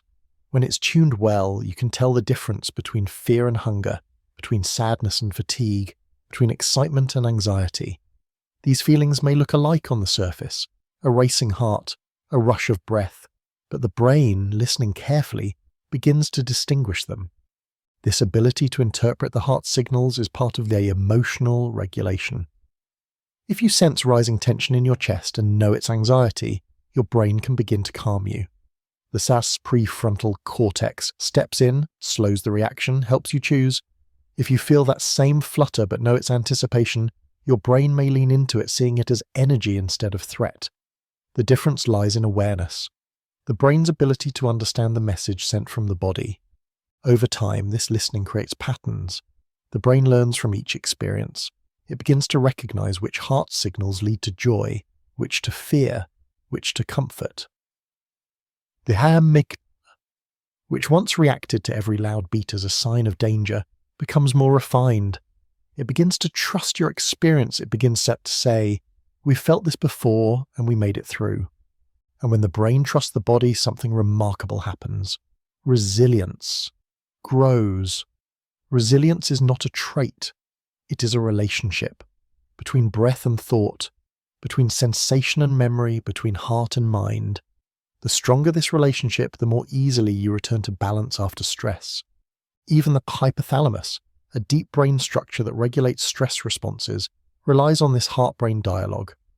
When it senses calm through the vagus nerve, it slows the release of stress hormones like cortisol and adrenaline. It allows the body to return to a state of rest, not because the world is suddenly easy, but because your internal system knows how to respond with care. This state is known as coherence, when heart, brain and breath are aligned. You feel steady, clear, connected. Thoughts flow gently. Emotions pass without overwhelm. Your presence deepens. And this state is not rare. It is trainable. Practices like heart-focused breathing, meditation, or simply pausing to feel your pulse help build it. The vagus nerve, which plays a central role in this process, is like a bridge. When activated gently, as slow exhaling, humming, laughter or touch, it sends signals to the brain saying all is well. These signals shift your nervous system out of fight or flight and into rest and digest. They allow the prefrontal cortex to think more clearly. They lower the volume on fear. They make space for joy. And when joy arrives, perhaps in the form of laughter, of gratitude, of awe, your heart responds. It softens. Its rhythm becomes more fluid. And the brain receives this new pattern with openness. It learns to expect beauty, to look for meaning, to find calm even in uncertainty. This is why the heart's rhythm affects your thoughts. A steady rhythm supports clearer thinking. Irregularity can make thoughts feel scattered. Your cognitive function is not only shaped by logic, it is shaped by sensation, by rhythm, by whether your brain feels safe enough to explore. And this safety, over time, becomes emotional trust, not only with others, but with yourself. When your brain listens to your heart and hears steadiness, it begins to trust your feelings. It stops second-guessing your sadness, your joy, your intuition. It learns to believe the body. Intuition, that quiet sense of knowing without logic, and often begins in the body. The brain receives the signal, feels the tightness or ease, and responds before thought catches up. This is not magic, it is practice. It is pattern recognition, shaped by a lifetime of heart-brain conversations. Even decisions, what to say, where to go, who to trust, are shaped by this inner dialogue. The orbitofrontal cortex, which integrates emotional and social information, uses heart signals as one more piece of data. A warm presence might lower your heart rate. A tense situation might speed it up. The brain weighs these cues, often without words, and points you toward or away. And when you listen, truly listen to your heart, something ancient awakens. Not fear, not urgency, but presence. You begin to live more fully in the moment. You stop racing ahead or circling the past. You land in your breath, in your chest, in the truth of what is now, because the heart, though simple in structure, is wise in rhythm. It does not speak in sentences. It speaks in pulses, in rises and falls, in the quiet steadiness that says, "You're alive, you're here, keep going." And the brain, when it listens without rushing, hears this. It lets go of the need to always analyze. It settles into the flow. And in that settling, something soft returns. Calm, clarity, connection. The heart is not just a physical organ. It is a messenger, a center, a guide. So pause now and then. Feel your own rhythm. Let the brain listen, not for answers, but for the shape of feeling. Let that shape guide you, not with force, but with quiet trust. Because in the spaces where the brain and heart meet, life begins to make sense in a different way, not through explanation, but through presence, through rhythm, through listening. Let us now bring this gentle journey to its close, not with an end, but with a pause, a return to the quiet rhythm that has been there all along. Because at the heart of this story is not a secret or a solution, it is a simple truth. Your brain has always been listening to your heart. And in that listening, something tender has been growing. Awareness, trust, balance. Sadness also slows us down. the prefrontal cortex, responsible for planning and decision-making, may quiet itself in moments of deep sorrow. You may feel tired, unable to focus. That is not laziness, but it's biology. The brain is conserving energy, turning inward, allowing space for the storm to pass. It is choosing balance, so you can listen more closely to what your heart is saying. Chemistry plays a role too. Levels of serotonin, a neurotransmitter that helps regulate mood, may drop during sadness. The brain's natural rhythm becomes uneven. You might feel less joy in things that once made you smile. This is not your fault. It is part of how the brain responds to loss. And still, sadness does not live only in the mind. It settles in the body too. You might feel it as weight in the chest, as a hollowness in the stomach, as a dull ache behind the eyes. These sensations are not imagined. They are messages passed along by the vagus nerve, carried in the rhythm of your breath, the tension of your muscles, the stillness of your hands. This physical sadness is important. It makes the emotion real, impossible to ignore. And in doing so, it asks for care. It asks you to slow down, to rest, to wrap yourself in quiet, in warmth, in patience. Just as the body needs time to heal a bruise, the mind needs time to understand its pain. But sadness is not the same for everyone. In some, it comes as tears. In others, as silence. In many, it hides beneath irritability, restlessness, or retreat. The brain weaves emotion into each person's life differently. It remembers every moment that shaped you, and sadness, when it comes, is shaped by those same threads. Sometimes sadness is linked to memory, a scent, a place, a date on the calendar. They can open doors in the mind. Behind those doors may be people, moments, hopes long gone. The hippocampus retrieves these memories not as cold facts, but as living echoes. And with them, it brings back the feelings that once wrapped around them.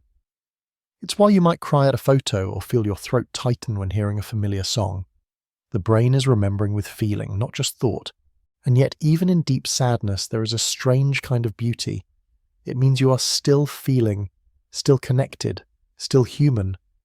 The numbness that comes when we shut out emotion may feel safer, but it is emptier. Sadness, though painful, is a sign that your emotional self is still alive. Even tears have a purpose. Scientists have found that emotional tears contain different chemicals than those from irritation. They help release stress. They signal to others that you are in need. Crying is not weakness. It is a form of expression, as ancient as the first heartbeat, as natural as rain. And when others see our sadness, something remarkable happens. Their brains respond. The mirror neurons.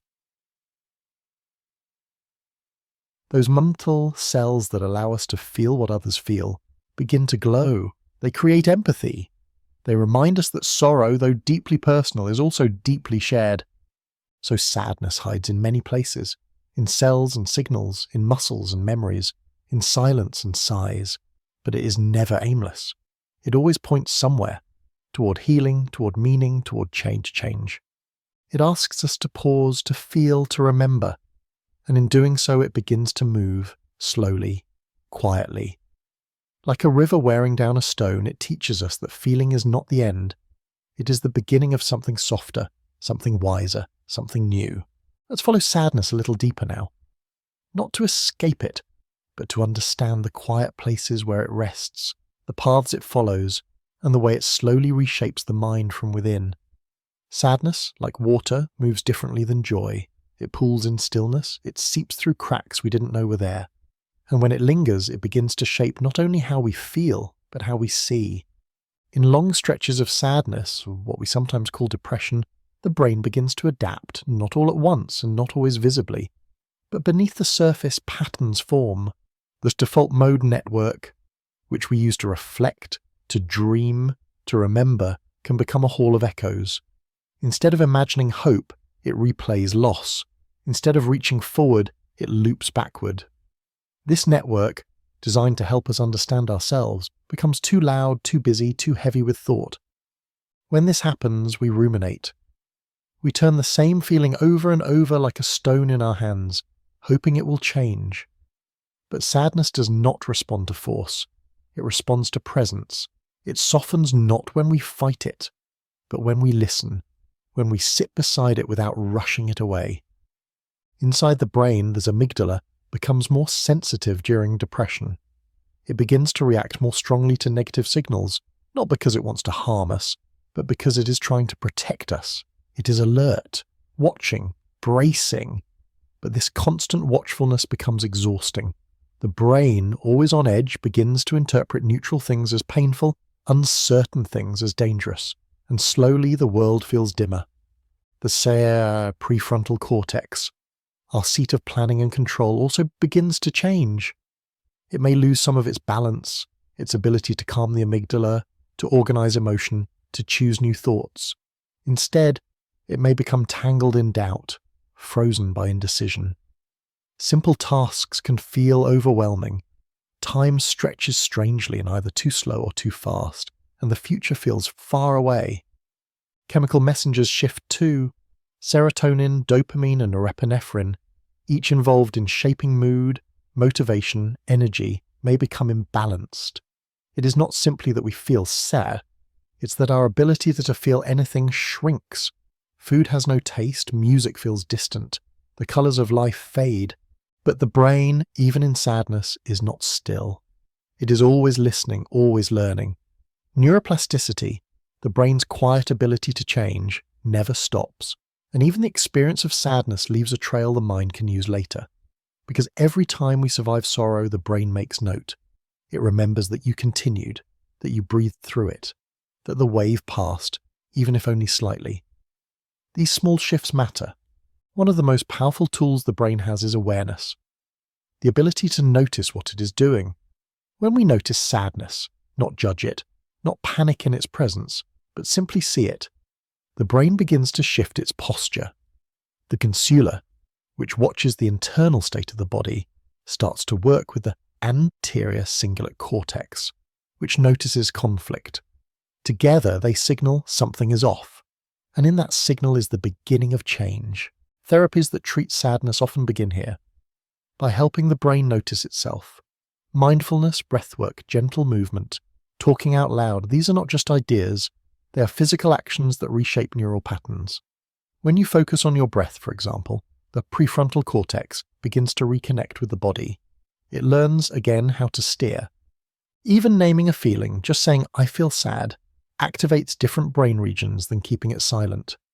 Language brings light to corners that were dark, and with light comes the possibility of movement. But change is not fast. The brain does not leap out of sadness like a switch turning on.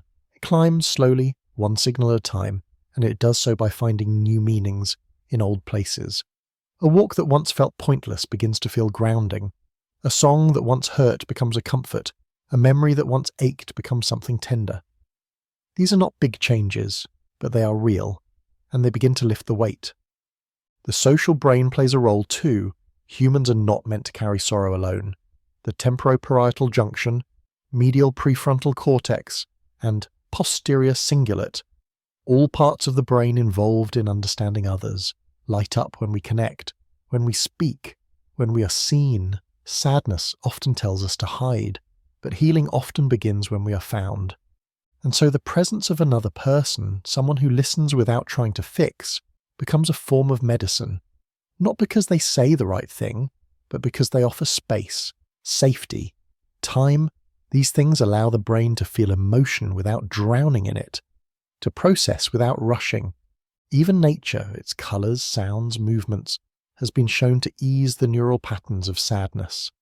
A tree does not ask you to smile, a river does not demand answers, but your brain in its presence begins to breathe differently, to slow, to shift. These small changes add up. Over days, over weeks, the architecture of thought begins to tilt towards balance again. The brain does not erase sadness. It integrates it. It weaves it into the larger fabric of who we are. A chapter, not the whole story. A season, not the sky. And as it does, something else begins to emerge. Not the absence of sadness, but the presence of wisdom. Sadness, when moved through gently, often leaves behind compassion. You begin to see others more clearly. You recognize pain in their silence. You offer softness where once there was judgment. This is not weakness. This is growth. This is the brain, having travelled through shadow, learning to carry light. Now we come to the gentle closing of this journey. the place where sadness, though still present, has shifted shape. It no longer stands like a storm on the horizon. Instead, it rests more quietly, like a memory folded into the corners of thought. The brain, having felt deeply, does not forget, but it learns to hold sadness differently, not as a weight, but as a thread woven through the fabric of experience. This transformation is not sudden, it is slow, like the way dawn arrives, not in one burst of light, but in many soft moments, each one brightening the next. In the brain, this lightness grows as emotional regulation strengthens. The ventromedial prefrontal cortex, which helps balance feeling and reason, becomes more active. It doesn't cancel sadness, it steadies it. It holds the amygdala's hand. It listens and then says gently, "I hear you, and we are safe now." Safety is essential. Without it, the emotional brain cannot rest. It remains in alert, in worry, in defense. But with safety, found in relationships, in routines, and in the quiet rhythm of breath, the brain begins to soften. The nervous system, always listening, calms its signals. The vagus nerve loosens its grip on the body's chest and breath. The shoulders drop, the eyes feel heavier, not with sorrow, but with rest. In this softened state, something unexpected begins to grow, resilience. It is not the armor people imagine. It is not hard, it is supple. It bends without breaking. It learns how to feel without being drowned. And in the brain, resilience shows itself in the ability to recover, to return to balance even after sorrow visits.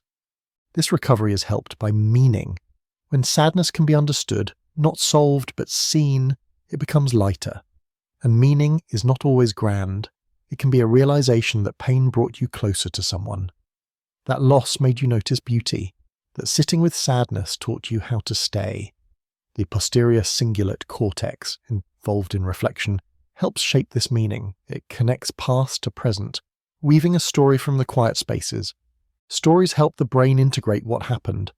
That's why people often journal or speak aloud or return to the same memory in different ways. Each time the story becomes more complete, the emotional charge softens. The brain finds structure in what once felt like chaos. This is not forgetting, this is healing. And healing, like emotion, is not linear. Sadness can return, as a whisper, a breeze, a sudden echo. But when the brain has been allowed to process, these returns feel different. They are not floods, they are waves. And the mind, now stronger, now steadier, lets them pass without fear. Sometimes what helps most is the act of giving. When we help others through sorrow, our own sadness finds new ground. The dorsomedial prefrontal cortex, which helps us understand the emotions of others, activates in these moments. The brain finds reward in connection, in kindness, in empathy. It says, "What I learned in my darkness, I now offer as light." And in that offering, sadness changes form. It becomes compassion. It becomes softness. It becomes the quiet voice that sits beside someone else and says, "I've been there too." That voice carries more than comfort. It carries truth. It says that emotions do not make us fragile. They make us whole. Even in solitude, this transformation continues.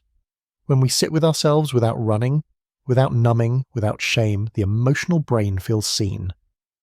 The insula, tuned to the body's internal state, begins to harmonize with the rest of the brain. The signals become clearer. The mind, no longer pushing against sadness, learns to rest with it. And in that rest, new thoughts bloom. Joy returns, not as fireworks, but as a quiet warmth. Laughter comes back, slowly at first, then more freely. The world begins to glow again, not because sadness is gone, but because we've made room for both light and shadow. This is the mind in balance, not perfect, not untouched, but alive. In this balance, we begin to notice the small things, the way sunlight moves across a floor, the way someone's voice sounds when they say your name, the way a familiar scent pulls you out of thought and into presence. These are not escapes, they are anchors. They remind the brain that the present is not only sorrow, it is full, layered, real. And over time, as we continue to move through life, sadness becomes part of our strength. Not something to overcome, but something to understand. The brain carries it like a well-read book. Pages softened, corners folded, words remembered. It no longer overwhelms, it informs, it deepens everything it touches. So where does sadness go when it no longer hurts as much? It settles in the mind's quiet places, in wisdom, in patience, in gentleness. It becomes the pause before we speak, the care in how we listen, the softness in how we hold others. It becomes part of who we are, not as a wound, but as a thread, strong, necessary, and full of meaning. This is where sadness hides in the mind, not in darkness, but in depth, not to harm, but to teach. And if we listen closely, not with fear, but with kindness, we will hear what it's been saying all along. You loved, you lost, you felt. And because of that, you grew. There is a spark that lives deep in the folds of the brain, a gentle, glowing signal that travels faster than thought and softer than breath. It is the lightness you feel when something unexpected makes you smile. The warmth that spreads from the center of your chest when laughter rises without warning. The sudden lift of the spirit when the world just for a moment feels safe, bright, and full of wonder. This is joy, not a noise, not a demand, but a language. And it is spoken in the space between neurons. At its core, joy is not just a reaction, it is communication. A whisper exchange between billions of tiny messengers, neurons, synapses, chemicals and signals, all dancing together in quiet celebration. The brain doesn't wait for joy to arrive from the outside, it creates joy from within, shaping it through connection, memory, safety and meaning. When you experience joy, one of the first chemicals to rise is dopamine, often called the feel-good neurotransmitter. But dopamine doesn't just make you feel good. It tells your brain this matters. It marks a moment as important, rewarding, worth remembering. Whether it's the taste of something sweet, the laugh of a friend, or the success of solving a small problem, dopamine signals that you are alive and something beautiful has just happened. Dopamine is released by a group of neurons deep in the midbrain, especially in an area called the ventral tegmental area, VTA. From there, it travels to parts of the brain like the nucleus accumbens, which helps process pleasure, and the prefrontal cortex, which helps you decide what brings meaning to your life. This path is sometimes called the reward circuit, and it is the core route joy takes through the brain. But dopamine is only one part of the story. True joy, the kind that stays in your chest long after the moment has passed, also comes from connection. The feeling of belonging, of being seen, of being held. For this, the brain releases oxytocin, the chemical of trust and bonding. It flows through you when you hug someone, when you laugh with someone, when you feel safe in someone's presence. It says, you are not alone. And with oxytocin comes serotonin, another gentle messenger that helps regulate mood. It brings stability, it smooths out the edges, it is the feeling of contentment, of peace, of things being just right, even if only for a moment. Serotonin moves more slowly than dopamine, but it stays longer, like sunlight that lingers even after the sky has turned gold. These chemicals don't act in isolation, they work together, not like a switchboard, but like an orchestra. Joy is not one note, it is many, layered together with perfect timing. And the neurons in your brain, each one with branches like trees and lights like stars, listen for the rhythm. They send signals down long, delicate axons, across synapses and into other neurons. With each pulse, with each release of neurotransmitter, the feeling of joy spreads. Sometimes joy comes quickly, a surprise, a joke, a reunion. Other times it grows slowly, through patterns, through presence, through quiet appreciation. The brain learns to anticipate joy, and in that anticipation it begins to feel joy before the source even arrives. Just the thought of something good can trigger the same neural pathways. That is the power of imagination. The prefrontal cortex, the part of your brain just behind your forehead, plays a quiet role in this. It helps you decide what to focus on, what to value, what to expect. When it chooses to look for beauty, for kindness, for gratitude, for awe, it strengthens the brain's sensitivity to joy.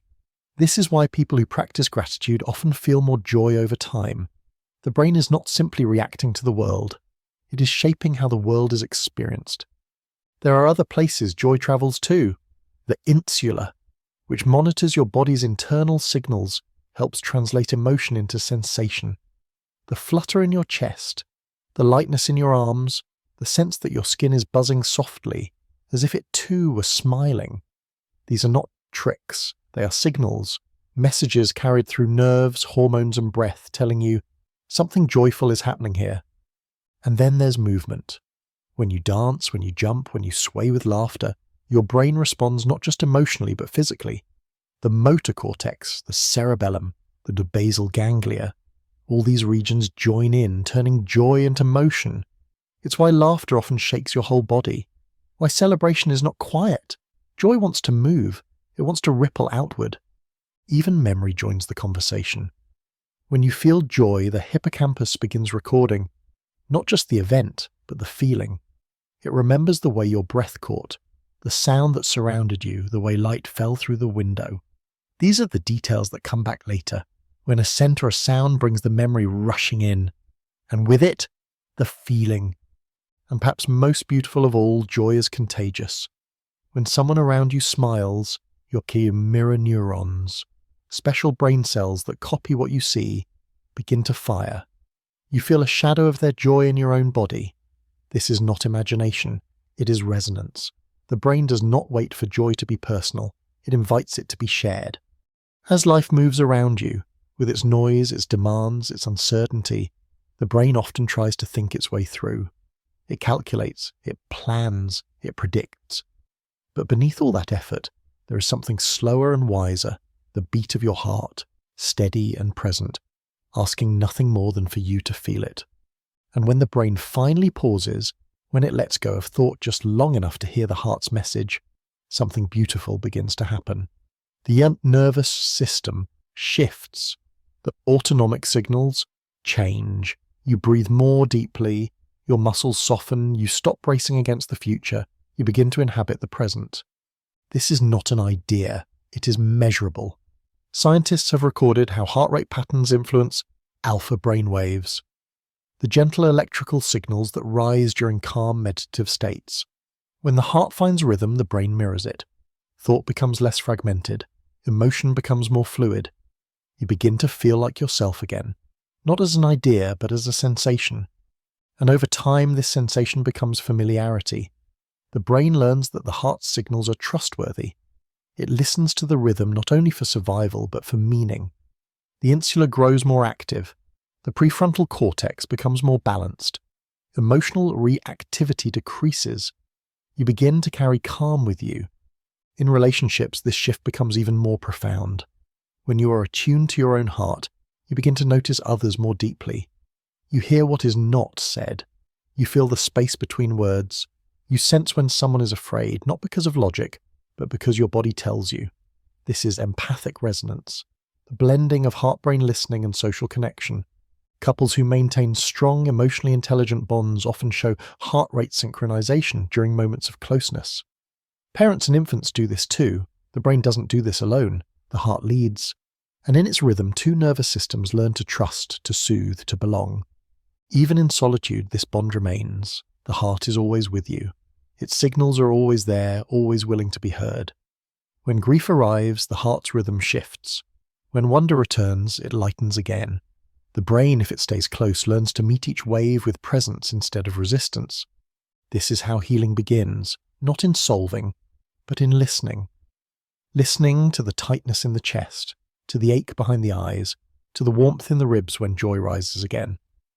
These are not distractions, they are data. They are the story of what it means to be alive in this body in this moment. The posterior cingulate cortex, a region involved in self-reflection, begins to weave these signals into your story. You begin to know yourself not just by what you think or achieve, but by how you feel, how you breathe, how you move through difficulty with care. The narrative becomes less about control and more about compassion. Even your decisions shift. The orbitofrontal cortex begins to weigh the body's wisdom alongside logic. You make choices not just because they make sense, but because they feel aligned. You trust the unease that says wait. You follow the pull that says yes. This is not impulse. It is integration. And integration over time becomes peace. Not the kind of peace that demands stillness or silence, but the kind that holds motion gently. The peace that says, I don't need to know everything, I just need to stay present. And in that presence, life slows, the world opens, the mind softens. This doesn't mean you won't feel fear or doubt or sadness, you will. The heart feels everything, but when the brain listens, it doesn't panic. It doesn't shut down, it says, I know this beat, I've felt this before, let's stay. And in that staying, something new grows. Coherence, resilience, wholeness. These are not traits you're born with. They are skills. They are the result of listening to the heart again and again until its rhythm becomes your anchor. So the next time you feel lost, return to this rhythm, not with force, not with urgency, just with quiet. Place a hand on your chest. Breathe slowly. Let your brain notice what it has forgotten, that inside you is a compass, already turning toward calm, already whispering, you are here, you are safe, you are enough.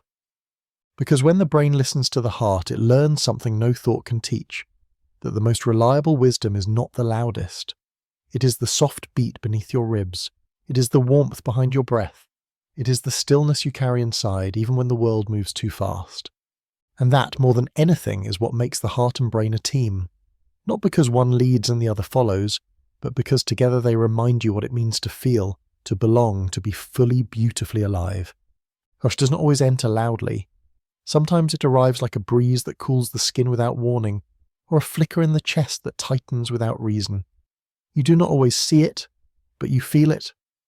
A shift in breath, a pause in movement, a sudden awareness of everything that could go wrong. This is not weakness. This is the brain doing what it was shaped to do. Listen for danger, respond to threat, keep you safe. At the center of this listening is the amygdala, a small almond-shaped cluster buried deep in the brain's temporal lobe. Though tiny, it holds great power. It watches constantly, receiving information from your senses, your memory, your body, and when something feels off, even slightly, it responds. Not with thought, but with signal, a surge of electricity, a change in heart rate, a whisper to the nervous system. Prepare. The amygdala does not ask whether the danger is real. It asks whether it feels familiar, whether it echoes something from before. It is fast, reactive, emotional. It can respond in milliseconds, far before the slower reasoning parts of the brain catch up. This is its job, to keep you alive by sensing risk quickly, instinctively. But fear does not live in the amygdala alone. Once triggered, the signal travels. It reaches the hypothalamus, which starts the PHPA axis, a chain reaction that releases stress hormones like cortisol and adrenaline. These chemicals flood your system. Your pupils dilate, your heart races, blood rushes to your muscles. You become ready to run, to fight, to freeze. And while this may feel uncomfortable, it is ancient. It is the same system that kept your ancestors alive in forests, in storms, in the face of wild animals. The body remembers. It knows how to survive. Yet in modern life, most threats are not lions in the grass. They are emails, glances, decisions, uncertainties. The body still reacts, but now the fear lingers. The chemicals do not clear quickly. The mind loops. The system stays alert long after the danger has passed. This is where fear becomes chronic, not just a response, but a state. The amygdala remains sensitized. The prefrontal cortex, which usually helps regulate emotion, may lose control. Fear becomes louder. Thought becomes narrow. Everything begins to feel urgent. But the brain does not only react to fear, it remembers it. The hippocampus, responsible for memory, records not just what happened, but how it felt. And when a similar situation arises, even years later, that feeling returns. The context may be new, but the signal is the same. This is emotional memory. The echo of fear inside us. And this echo lives in the body too. The insula, which tracks internal states, registers the heartbeat, the clenched stomach, the shallow breath. These sensations reinforce the fear. You feel afraid because your body says you are, and the brain believes the body. Yet even as fear tightens its grip, the brain is learning. With each experience, it builds patterns. It begins to distinguish true threat from false alarm. It shapes its response based on context, on support, on memory. And this learning begins quietly with awareness. When you notice fear rising in your chest, in your hands, in your thoughts, the what prefrontal cortex can engage. It says, I see this, let's look closer. This is not the absence of fear. It is the beginning of control. The amygdala does not vanish, but its voice is softened. This is why grounding techniques work, why naming the fear helps. When you label the emotion, you engage language centers. You activate the left prefrontal cortex, which can calm the amygdala. The brain begins to map the feeling rather than drown in it. You're not escaping fear. You're making room for it to pass. And it does pass. The chemicals that surge in fear have a lifespan. Once the brain believes the danger is over, the parasympathetic nervous system activates. The heart rate slows, muscles relax, the body begins to repair, the brain returns to balance. Not all at once, but gradually, breath by breath. But some fears stay longer. Trauma leaves deeper echoes. When the fear was overwhelming, when the support was absent, the brain may encode the memory differently. The amygdala stays hypervigilant. The hippocampus may struggle to place the memory in time. The fear becomes ever present, even in safe moments. This is not weakness. This is survival stretched too far, and healing this kind of fear takes time. It begins with safety, with repetition, with signals sent again and again to the brain. You're safe now. This is not then. Each small calm moment becomes a thread. Over time, those threads form a net strong enough to hold the fear, to name it, to understand it. Because fear, when listened to kindly, becomes something else. It becomes information. It shows you what matters, what hurts, what needs healing. The brain does not ask you to banish fear. It asks you to meet it with care. And in that meeting, in the breath that stays steady, in the thought that says this will pass, in the heart that softens, something shifts. The echo begins to fade. The brain still remembers, but now it remembers strength too. Let's move further now into the quiet spaces where fear does more than warn, where it shapes who we become. Because fear, while uncomfortable, is not always the enemy. It is a teacher, a signal, a form of care dressed in urgency. The brain doesn't send fear to punish you. It sends fear to prepare you, to help you respond, to survive what it has sensed before. Over time, though, this preparation becomes pattern. If fear returns too often, or if the brain never gets a clear sign that the danger has passed, the neural circuits begin to change. The amygdala becomes more sensitive. It sounds the alarm more easily, more loudly. The hippocampus, which helps place experiences in context, begins to overgeneralize. Not just that moment, but all moments like it become marked with warning. And the prefrontal cortex, which helps with regulation, may step back under stress, silenced by the emotional weight. This is why anxiety forms, not out of nothing, but out of a history the brain cannot forget. You might not know exactly what you're afraid of, but your nervous system does. It remembers what danger felt like, and it signals, again and again, something is wrong, even when you cannot name what. In these moments, the body joins the chorus.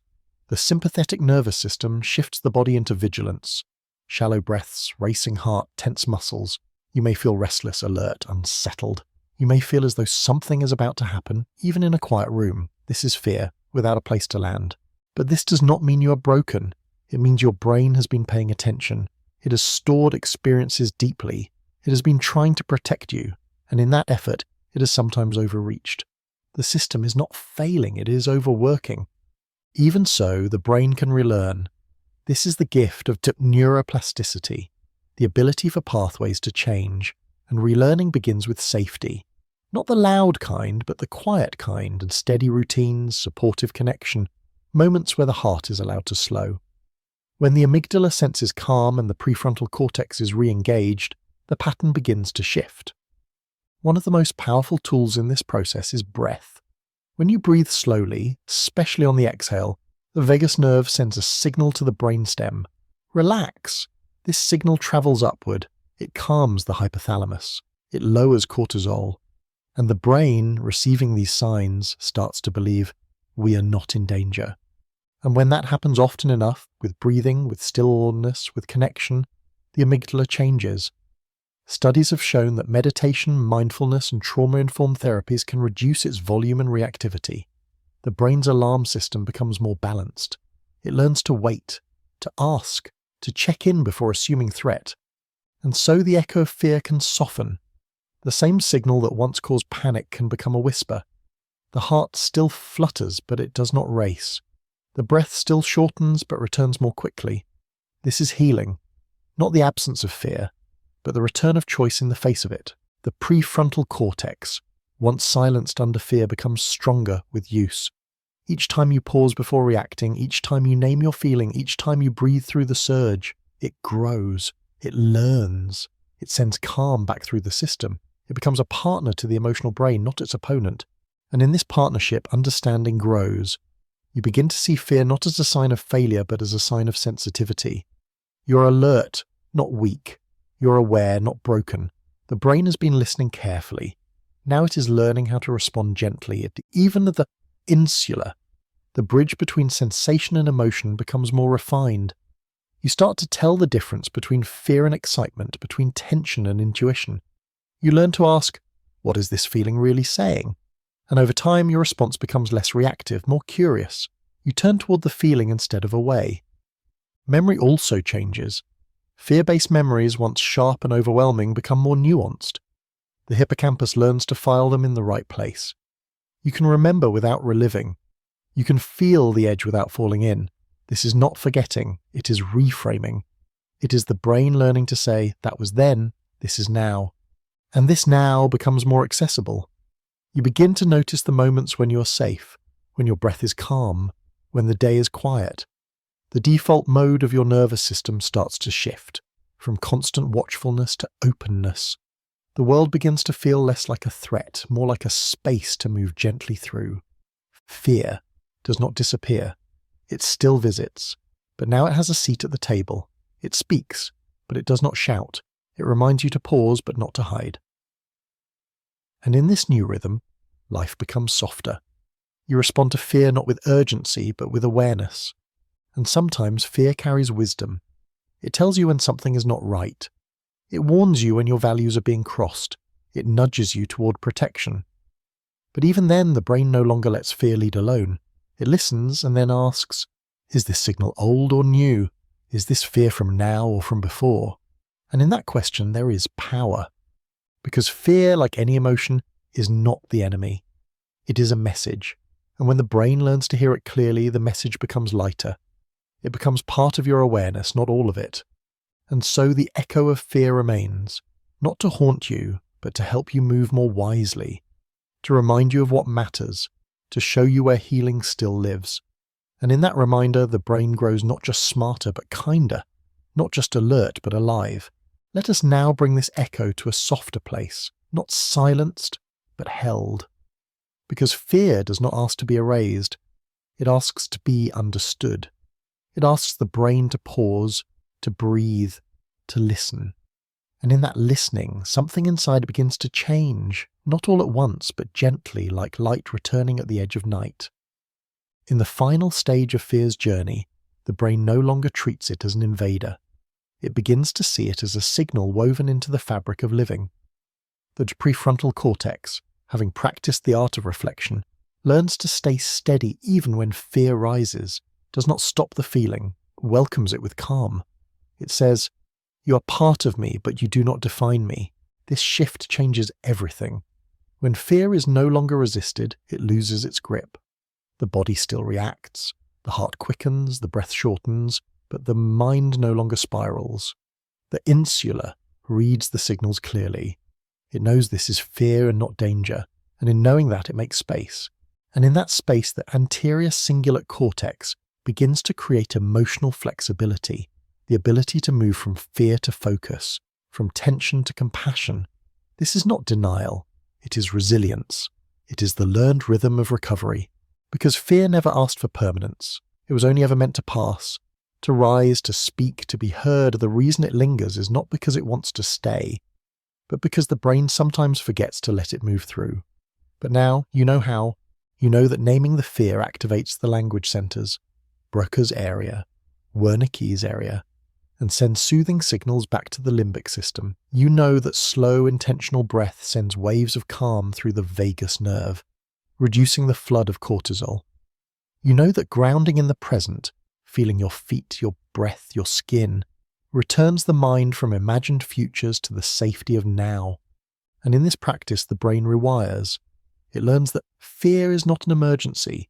It is a call for awareness, for care, for presence. The default mode network, often the seat of rumination and worry, begins to soften. It stops spinning old stories and starts sensing new ones. The fear memory that once looped without end becomes part of a fuller narrative. Not just what hurt, but how you healed. Not just what happened, but who you became because of it. And as the brain changes, so does the body. The parasympathetic nervous system reclaims its rhythm. Heart rate steadies, digestion improves, sleep returns. The muscles no longer brace with every unknown. The body begins to believe in safety again. Because you want to protect something, your safety, your heart, your hope, and that is not a flaw. It is a form of love. Even in moments of deep uncertainty, the brain can return to this truth. That fear, while loud, is not all of you, that beneath it is the capacity for choice, for stillness, for trust. And so, when fear next appears, as a whisper in the night, a tightening in the chest, a worry that rises without warning, pause. Listen. Let your brain say, yes, I hear you, and I am here with you. Then breathe. Let the signals shift. Let the mind steady. Let the body soften. Because fear is not the end of the story. It is one voice in the chorus, and when it is heard with kindness, it begins to sing differently. It begins to remind you not of what could go wrong, but of all you have survived, of the strength you carry, of the peace that always waits beneath the storm. The echo of fear then becomes something more. It becomes a guide, a reminder that you are alive, alert, growing. That your brain, far from broken, is doing what it was built to do: learn, adapt, care. And when it learns that it is safe, that it is supported, that it is loved, the echo fades. The storm still visits, but the sky clears faster. The light returns sooner. And in that light you remember who you are. Not the fear, but the listener. Not the storm, but the stillness beneath. Not the signal, but the soul it was trying to protect all along.